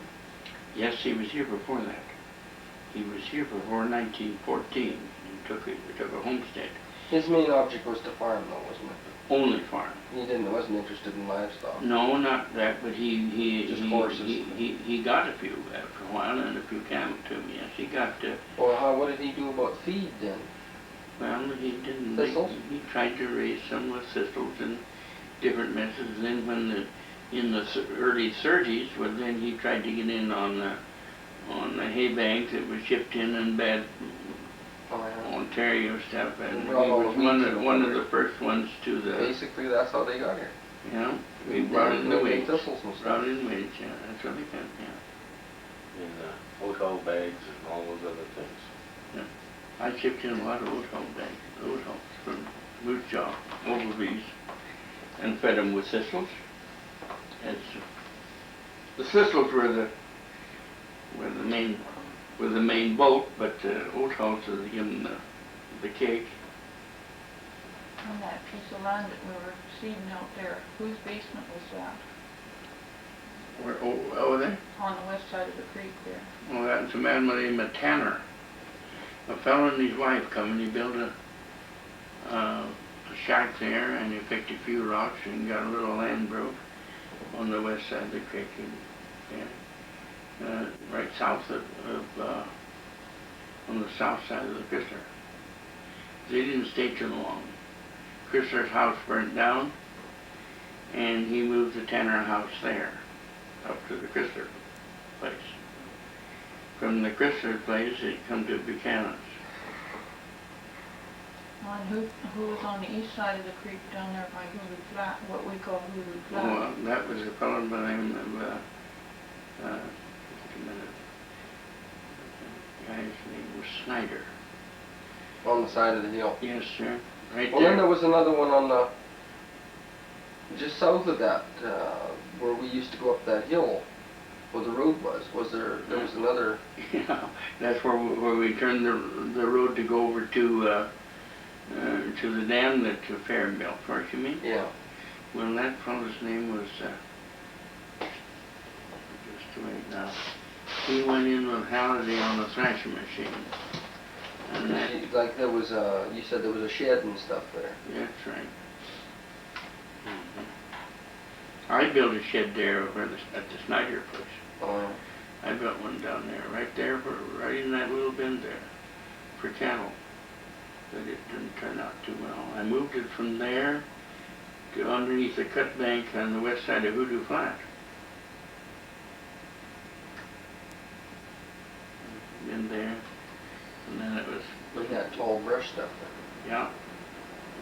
Because there's some You don't pieces. remember the name of the guy that lived on that other place? Yes, I do. In fact, he was a man with a wife and no children. She was a good-looking woman. He was quite a hard worker, and he wasn't home a lot of the time. She spent an awful lot of her time with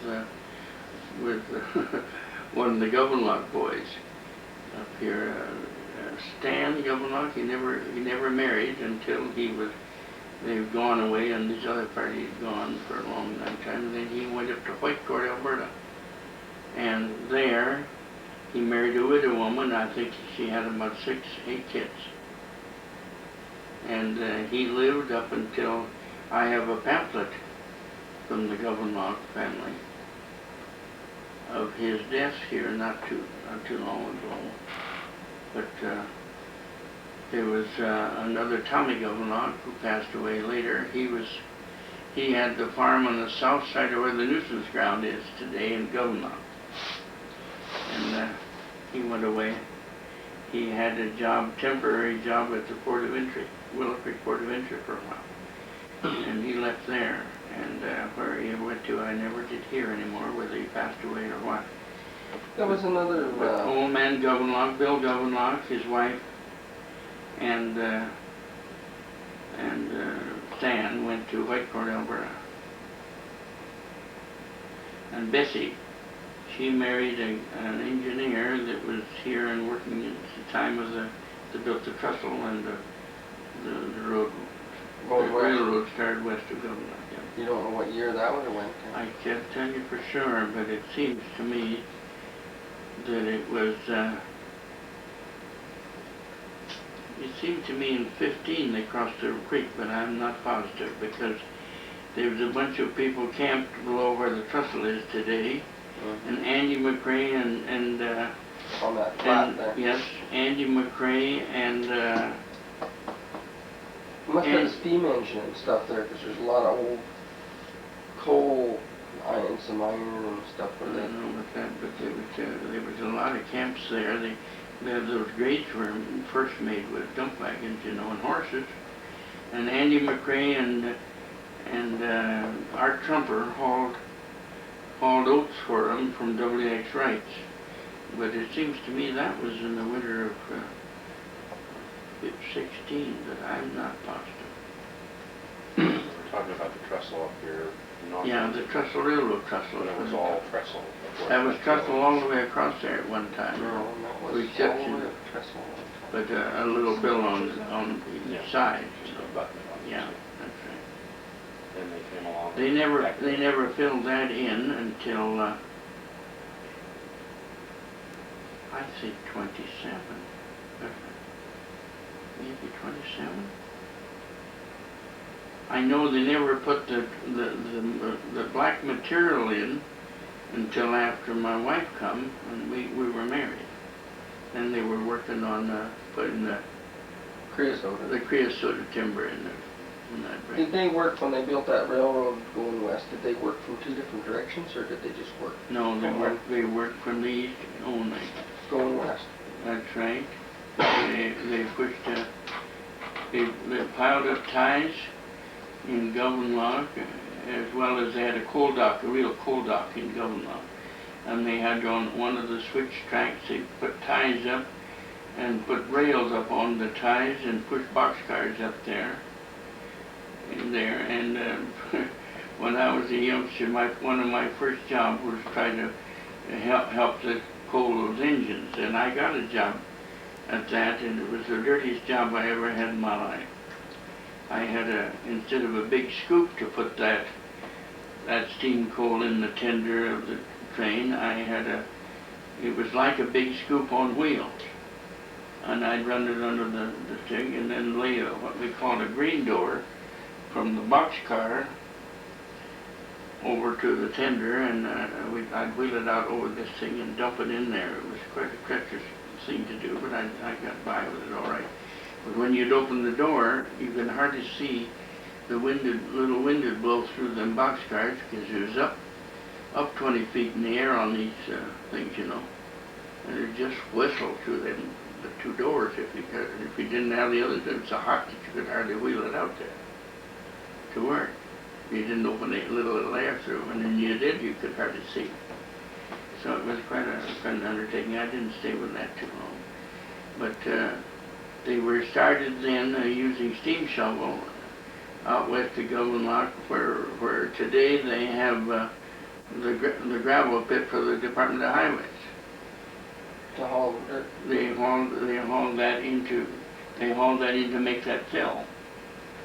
See the big fill? Yeah. And they left the trestle in there, the first building in there, and they just go out there and dump it out of the train all the time, and it rattled down. After they had that done a few years and it settled, well, then they put in the black stuff, the creosote timber.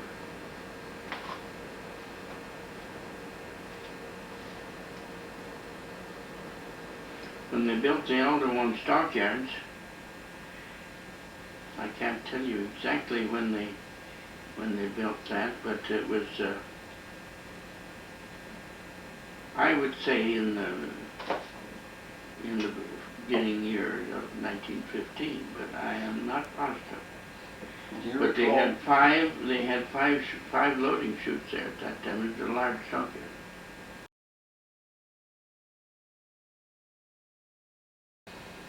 And was there any more homesteads down Oh Creek God, Valley? there was another guy took a homestead north of where Don Trumper is today on section 34, 229, and he Pulled all them rocks he up. set a little shack up there. It looked like a piece of cardboard, and he lived in it all part of a fall, and he dug out more damn rocks with bars and shovels and stuff, picks on that field, and he never even come back. He went away, and he never even come back to lift his shack.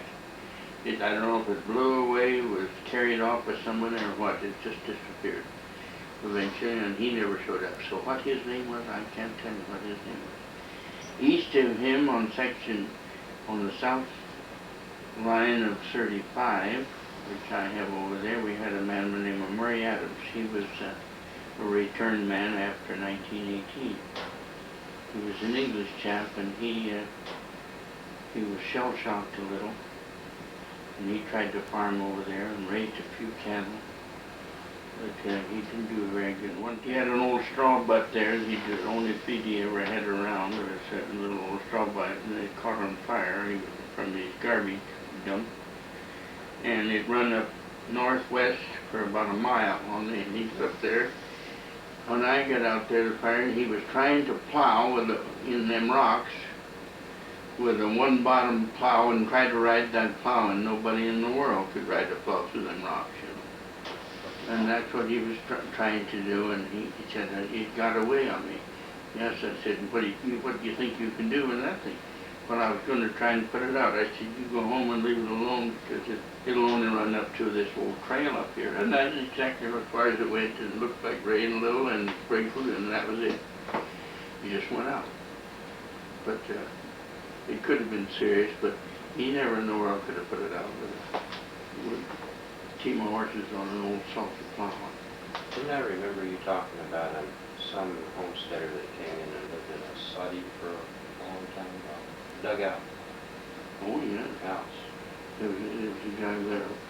This guy lived in something the same kind of an outfit as that. We had an old fellow that had 2 layers of a house.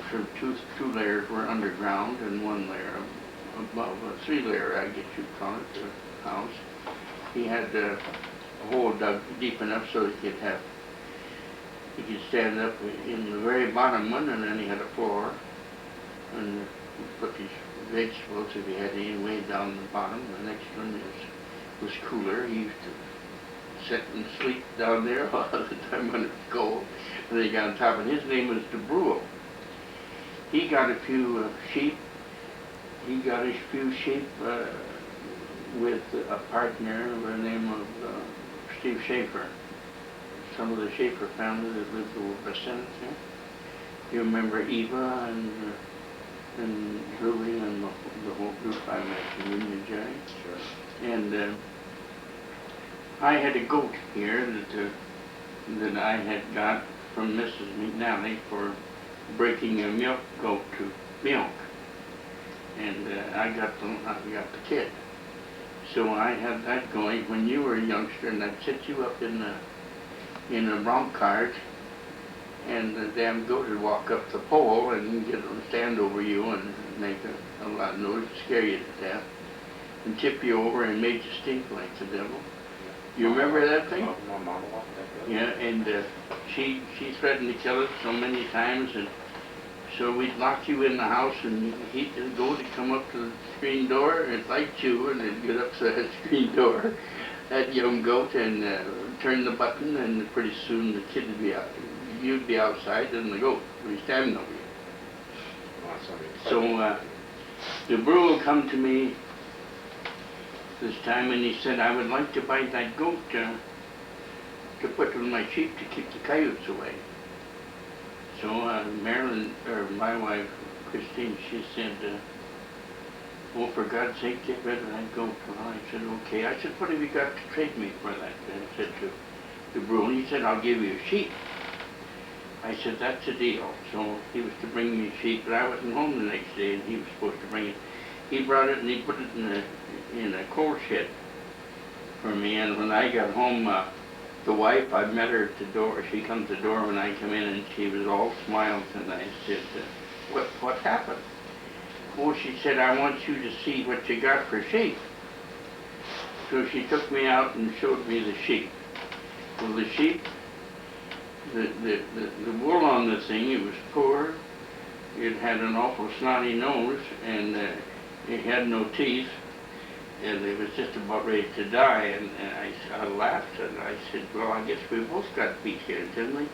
Yes, she said, but I got rid of the goat. Well, I said, that's fine then. And the next day, the sheep was dead. So I dragged the sheep out, and it was fine. And about a month afterwards, I ran on to Mr. DeBrule, and I said, oh, say, how's the goat? He said, it drank too much sheep dip and died. So we both got beat pretty good.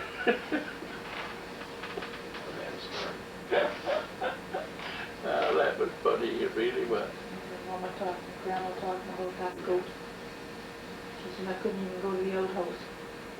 the goat would be sitting. Well, I had a lot of water haulers. The Trumper, Eddie Trumper was only a youngster, you know, and he'd come with his dad to haul water. Well, he'd play with the goat, and everybody else that had kids, and when they were hauling water, they'd come along, they'd play with this goat all the while the old tank was filling, and then the goat would be primed ready for a new one, and Mister could that goat play with kids. He was quite an animal. Mom even talked about him crawling into the window in the log house. Sure, I tell you what, we got one or two little antelope lambs, you know. Yeah. There, and they'd run and jump in the window, and he'd do this, and very shortly the goat tried the same damn thing. It'd hop in from the outside through the window and run to the door. If the door was open, it made a circuit there, just going like the devil. Having a good time. Oh, having a wonderful time, yeah. But the goat was really good for something. Nobody realized it, but I'll tell you, it was. It loved when I would be halter breaking horses or working with horses. It'd go down there and it'd come right in the corral, right among the horses, and they'd kick it, and he'd just shake his head and come back, and pretty soon he'd be right up there. You tie a horse up eating grain, and he'd eat right out of the grain trough manger with the goat, with the horse. I'd go to it. And they loved him. They liked him. He walked under their bellies. He walked every place around it. He made them gentle as quick as anything he ever could. He was a good thing to have around livestock. But he was certainly no good around our house and our kids, yes. Well, I'll tell you, Michael Jensen when he first come out, he come to Clitke's. And he married a Clitke girl, eventually. He was a Hollander. And he come to me, Michael Jensen, and, let's see, what year would that be? Chrissy and I were married. I believe I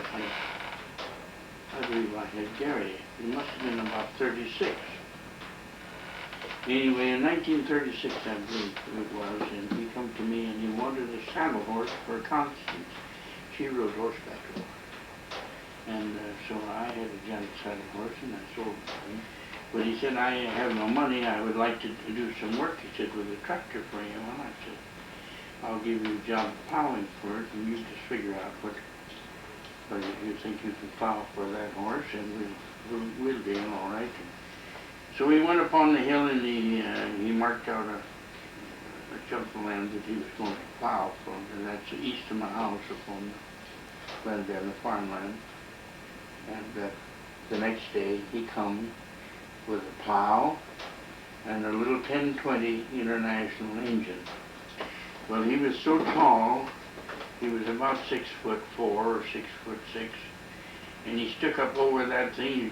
You'd swear it was a 6-year-old kid riding on a little toy of some kind, you know, the way he looked in it. And he got started and he plowed. Oh boy, he was doing very well. And he said, he stopped at night and he said, I'll be back tomorrow and I'll work at this. So I went back the next morning and here he was on top of that, by the tractor, and he was cranking and cranking and cranking, and the thing wouldn't start, and all at once he got so mad and he started to swear in Holland, Dutch, and he kicked that radiator with his boot, and he had about number 12s, and he had an iron toe on his boots, you know, kind of a plate on his boots, and he kicked the radiator, and the water ran out of the radiator just a stream. And I laughed, and he got awfully mad at me for laughing at him, because he had kicked the radiator. Well, then he had to take the radiator off and take that home and solder it, so he never got any problem done that day, but eventually he got it done. He was a good, honest guy, you know, a good kind of a guy. But he sure made me laugh when he kicked it, and it looked just like a big kid playing with something on the fit. Yeah. They didn't stay here very long, then, evidently. Well, she passed away. We had one youngster, and she died, and we buried her at Fort Walsh. And not too long after that, why, he moved and he got a job at, I believe somewhere in BC, but I couldn't tell you where. It seemed to me he was somewhere close to Fernie. It was something to do with a marking of trees or something for the Dominion government, I think, that he had. You know, provincial government. Anybody else of interest down in that neighborhood? That place now? Down in that general area, we've been kind of working the south end there. Well, yes, he was. East of that for a ways, a mile or two, was Tim Williamson. He lived right on Line Coulee. And a little south of him was Tim McInerney. He first come to the country. From Maple Creek, he moved on Line Coulee, and the house, it was just a slant roof house, and he built it on the top of a hill, and it was quite windy there. And one day I went by there and I thought things looked funny over here, and I drove over to rode over where Tim his house was supposed to be, and it was bottom side up, and he had cut a hole in the floor there and set his darn stove on the rafters, and he said, "I'm going to live here till I move." And he moved from there to the Clifty place, but he stayed there. I met him about a month in that thing with the smoke coming out through the floor, actually, where the floor was, where he made the hole for his thing in there. And he had a well dug, very good water, everything over there, but the house didn't turn out so well, so he got moved over to the Clifty place very shortly. So that's where I would remember it. Yes, he was at the Clifty place when you come along. Yeah. Well, I remember camping with him one night. It was quite an experience. Yeah. He was really quite a good guy, though. Very well-read man, and but he sure wasn't much of a housekeeper. He was as bad as I am, I believe. I know better than that. He was a lot worse. He was pretty good, though. But he certainly was good. He used to come down every now and again. He said, "I got to see my clan." He was Irish, and my wife was Irish, and so he felt as though he kind of were with us a little bit, and he was a grand person. I remember his old car there down. Well, he got the car, and he used to take Shorty Ellington, who was a retired guy, who lived over close to the Spangler place there, and Andy Wilson, a bachelor, and they were quite fond of going to council and with this. And Andy and Shorty would not touch a drink of liquor, but Andy Wilson and Timothy, they loved to have a beer once in a while, so they'd have a beer. And one day they were coming home from council, and just east of my building where I live today, in the road there, and Tim got a cigarette in his mouth, but he didn't have it lit, and Andy stuck a match on it, and he was holding the match there, and it got so he couldn't see, and he drove off the road and broke a hip. Tipped it over, and that was about the beginning of Tim's trouble then. He was really handicapped because he was crippled from then on, to death. Andy was Don Trumper's uncle, right? That's right, yeah. Yeah, he was a brother to Mrs. Don's mom. What was interesting north of the railroad tracks? Jan, Like the old- Uncle Jan. He was an old German that come from Germany many years ago, and he come to the States, and he was somewhere in the Great Falls area, but exactly where I don't know. But he started raising horses, and he raised a lot of good Belgian horses, and he come to Canada from the Great Falls area. He settled, just 3 miles north of where Governock was. This is where It is where Ricky Jones and Ricky and Jean Jones live today. Yes, he had quite a place up there. after many years of work and with hired help, he got 2 nephews to come from Germany. One, his sister's boy, he's Carl Whiter, and his brother's boy, who was Max Stan. And they took over the ranch there for a number of years, and then Carl got to be drifting around too much, and he lost interest, and the ranch ended up with Max. And Max married in 1930. Max married Katie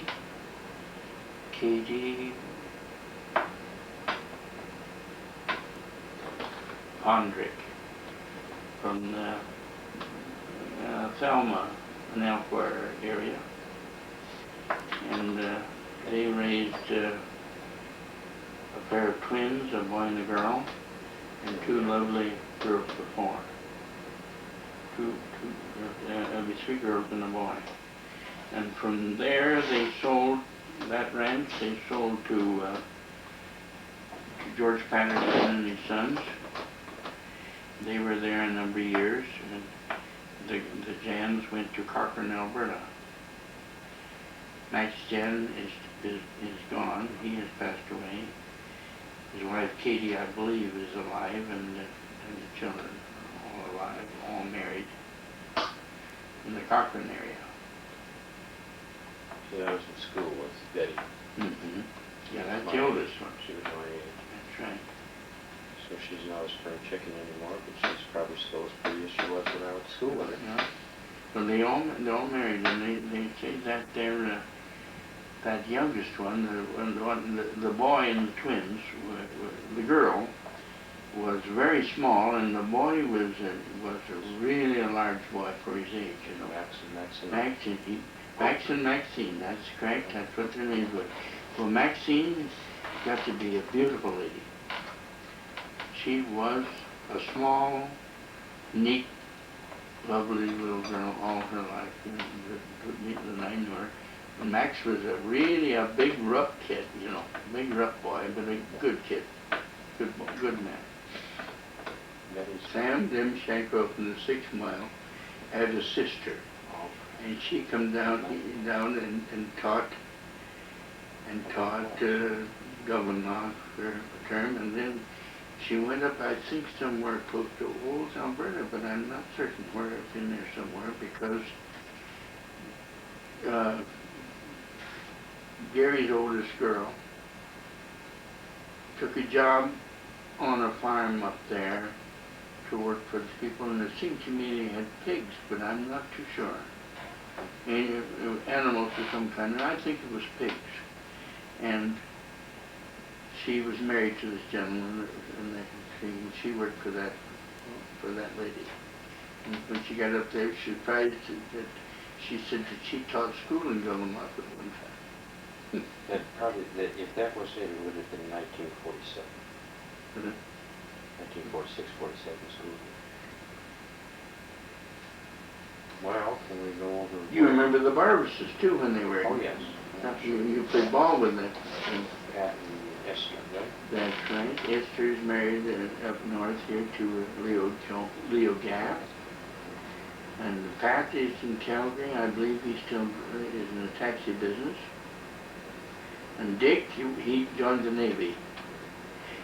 He was the oldest. Yes, sir. And he is retired at the present time, and he lives in Souk, BC. He is married to the youngest Halliday girl, Colleen Halliday. And they had 2 boys and a girl. Well, I was just wondering how many more teachers there was in Governor. Well, we had the agent's wife.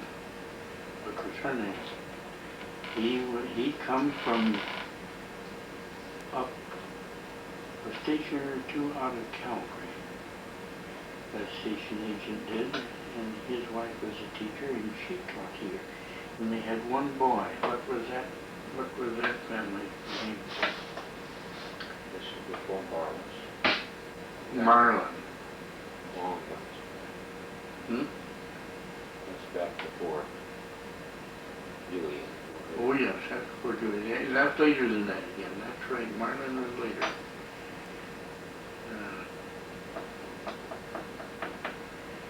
Did you know Betty Lightfoot?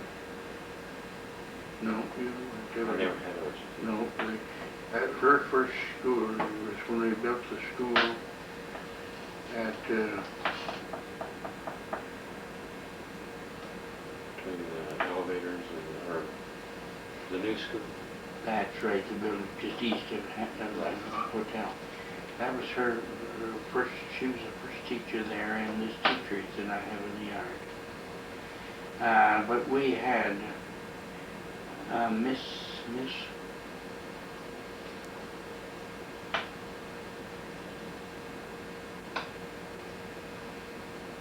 Aitchison. We had a Miss Aitchison from the Moose Jaw area. I think she come from the Moose Jaw area. First, because I was on the school board, and it seems like that was her name, Aitchison. We had Adele. Didn't you say you had one tall, skinny fellow that used to play saxophone? Oh Was he? God, we called him the Pied Piper.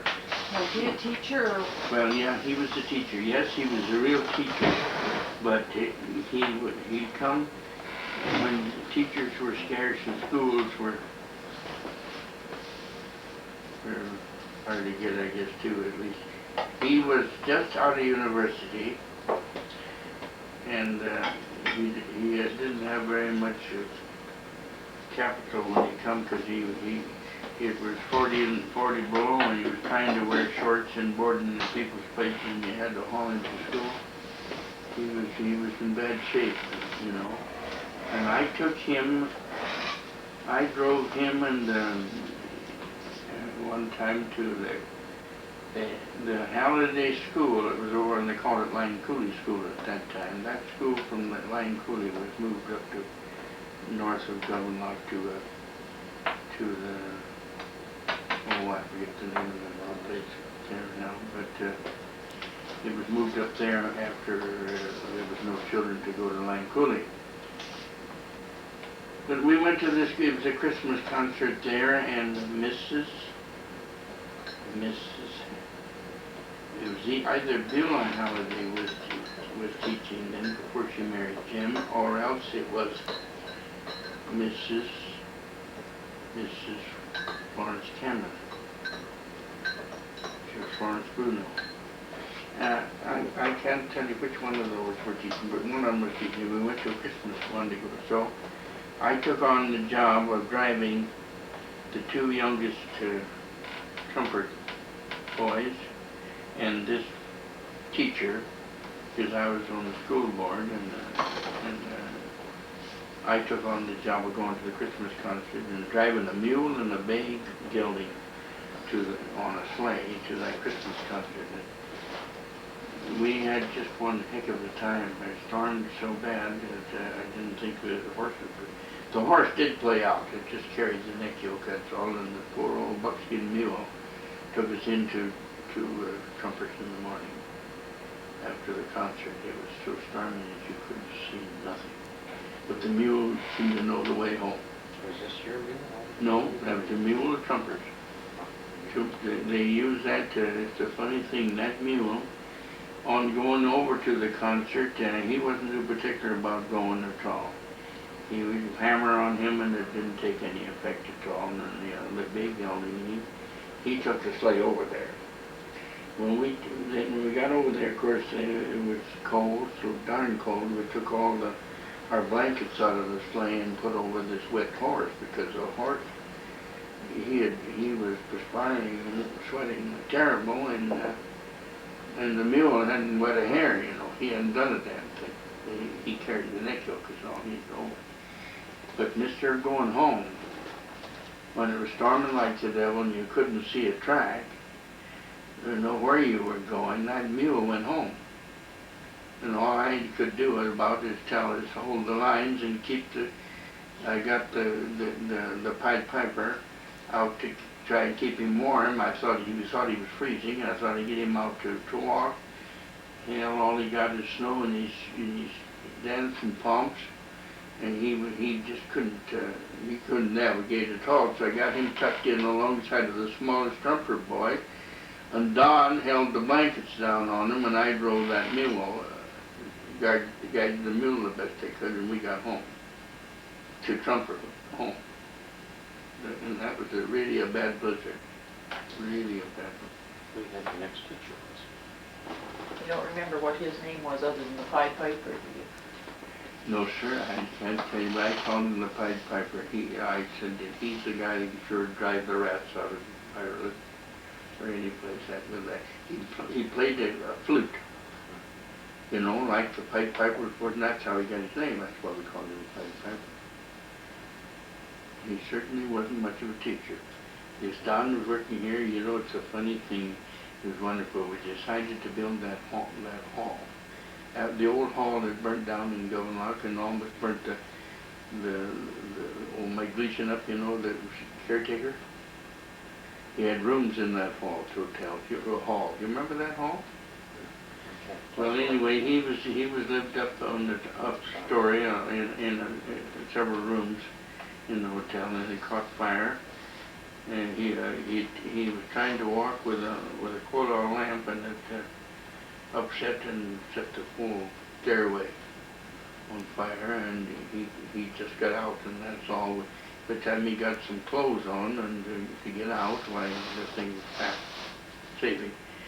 So it burned up. Well, then we had no dance hall, and the community, most of us, well, it started actually with Andy McCrae, Fritz Cameron, John Linder, and myself talking about why not have a hall.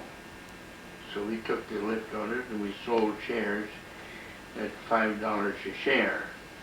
Well, you got a good lot of the people in the country paid, the farmers paid, they were interested, paid $50 into it. The rest of it was met by Andy McCrae, John Linder, Fritz Cameron, and myself. I raffled off a bull, and who should get the bull but the school teacher? And she married Don Trumper, and Don Trumper was working here. So that was the starting of the McCrae or Trumper cattle business. He got more cattle in and started raising more cattle after they were married, and it was done very well. That was the first year that we were up to school. The year before I left, we used to have to walk. You bet you walked to school, and when Gary first started, he'd get scared and bawl and start coming home again. You had quite a job with him in the first year. We walked across that field, you remember? Straight across. Just what? He didn't like school at all. No. He didn't take much school. Of course, I had to be coaxed a little bit too. I used to walk up to meet grandmother, and grandmother picked something special, and then Derek shouldn't have to go to school. You were a lot easier to get to school than Ivan, though. I can remember when Ivan was going to school, and Mom and they were up north, and one more day I was up there in the morning, and Ivan was starting out to walk to school. It was actually just a mile actually from there, you know, to the schoolhouse. And my dad looked out the window and he said, "Look at that guy walking there." He said, "Could you see anything go any slower than that and be alive?"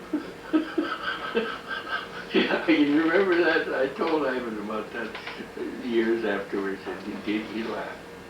He said, "You know, he would hit me right on the head. I didn't care if I got to the top of the hill." How many years did you live on the Jones place? Or what's Jones now? No, it's Reynolds now, but anyway. Where Leo was there. I think too, from 13, not very long. Because we landed from 13, we were going strong with 16 down there, so Yeah, we weren't in Maple Creek very long there with very little interest in it. We didn't like it. Dad never liked that setting up there at all. He wanted to get down and get more livestock with it better opening. Well, you said you moved to Jones' place about 17.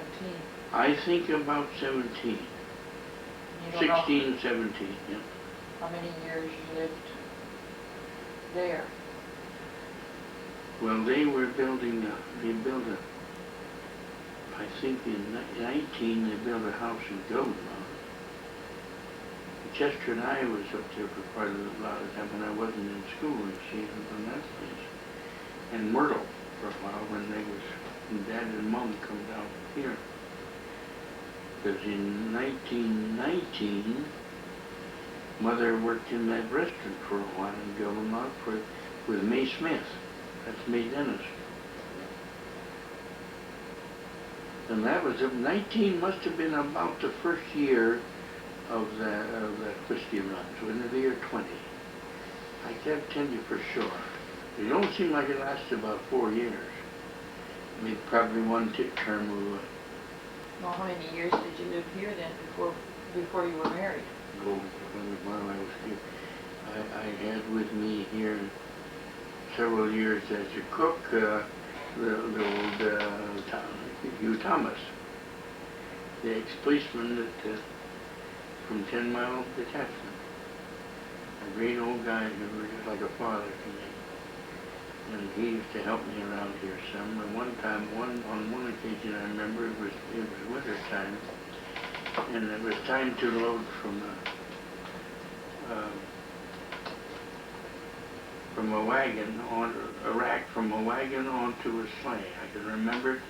I had it out here in the yard, and on the rack I had some runners built on it for the winter. I built them on so they couldn't on the tip so far, you know. It's like another set of runners right on the outside of the rack. Oh. And this day I jacked this thing up behind as far as it would go, this rack, and it pulled the wagon out, and then I would eventually push the sleigh under to go on the sleigh. And when I did, the short tongue stuck in the dirt and wouldn't go, so I crawled underneath to pull it in by hand the other way, and the damn rack fell over on me. And then I was under that thing, and I worked for hours to get so I could crawl out. It settled in on the snowbanks enough, you know. I worked for a long time underneath that before I could get out and get work to Hewitt. I was wringing wet when I got out beneath that damn snowbank in that rack, and thought, oh, did he give me orders? I'm telling you, he told me what he thought of me for attempt something like that without nobody around, you know. We didn't have power, you see, but I built this house. It was 48. You did. I can remember 49 when we moved into that. Tommy, I remember we didn't have a dirt filled in around the wall, and Tommy was a little rascal, and he went across our hands and knees on a 2x4 across on that from the ground over into the whether it's a 4 to the houses. That little devil, he fell off there. He really he was a little rascal, just crawling like, you know. While we were building, we were living in that, what we called the red place that we had for the cat at the time. And the bunkhouse, the log bunkhouse, was where all you boys slept. Mr. Henley came and wired it. That's right, and we got, I bought a Jacobs wind charger, 32-volt wind charger with large batteries from the American side. You remember we hauled it up here? I've forgotten the big name, but it was over close to Wild Horse. There for south of, well, it was east of west of where the radar station is today. There we got that thing. And I got a phone by the name of, it doesn't make a difference, I won't think of it right on. But he come with his wife, And he put that up right from the ground. As he built it up, he went up there, and she kept up of attaching parts of the frame together.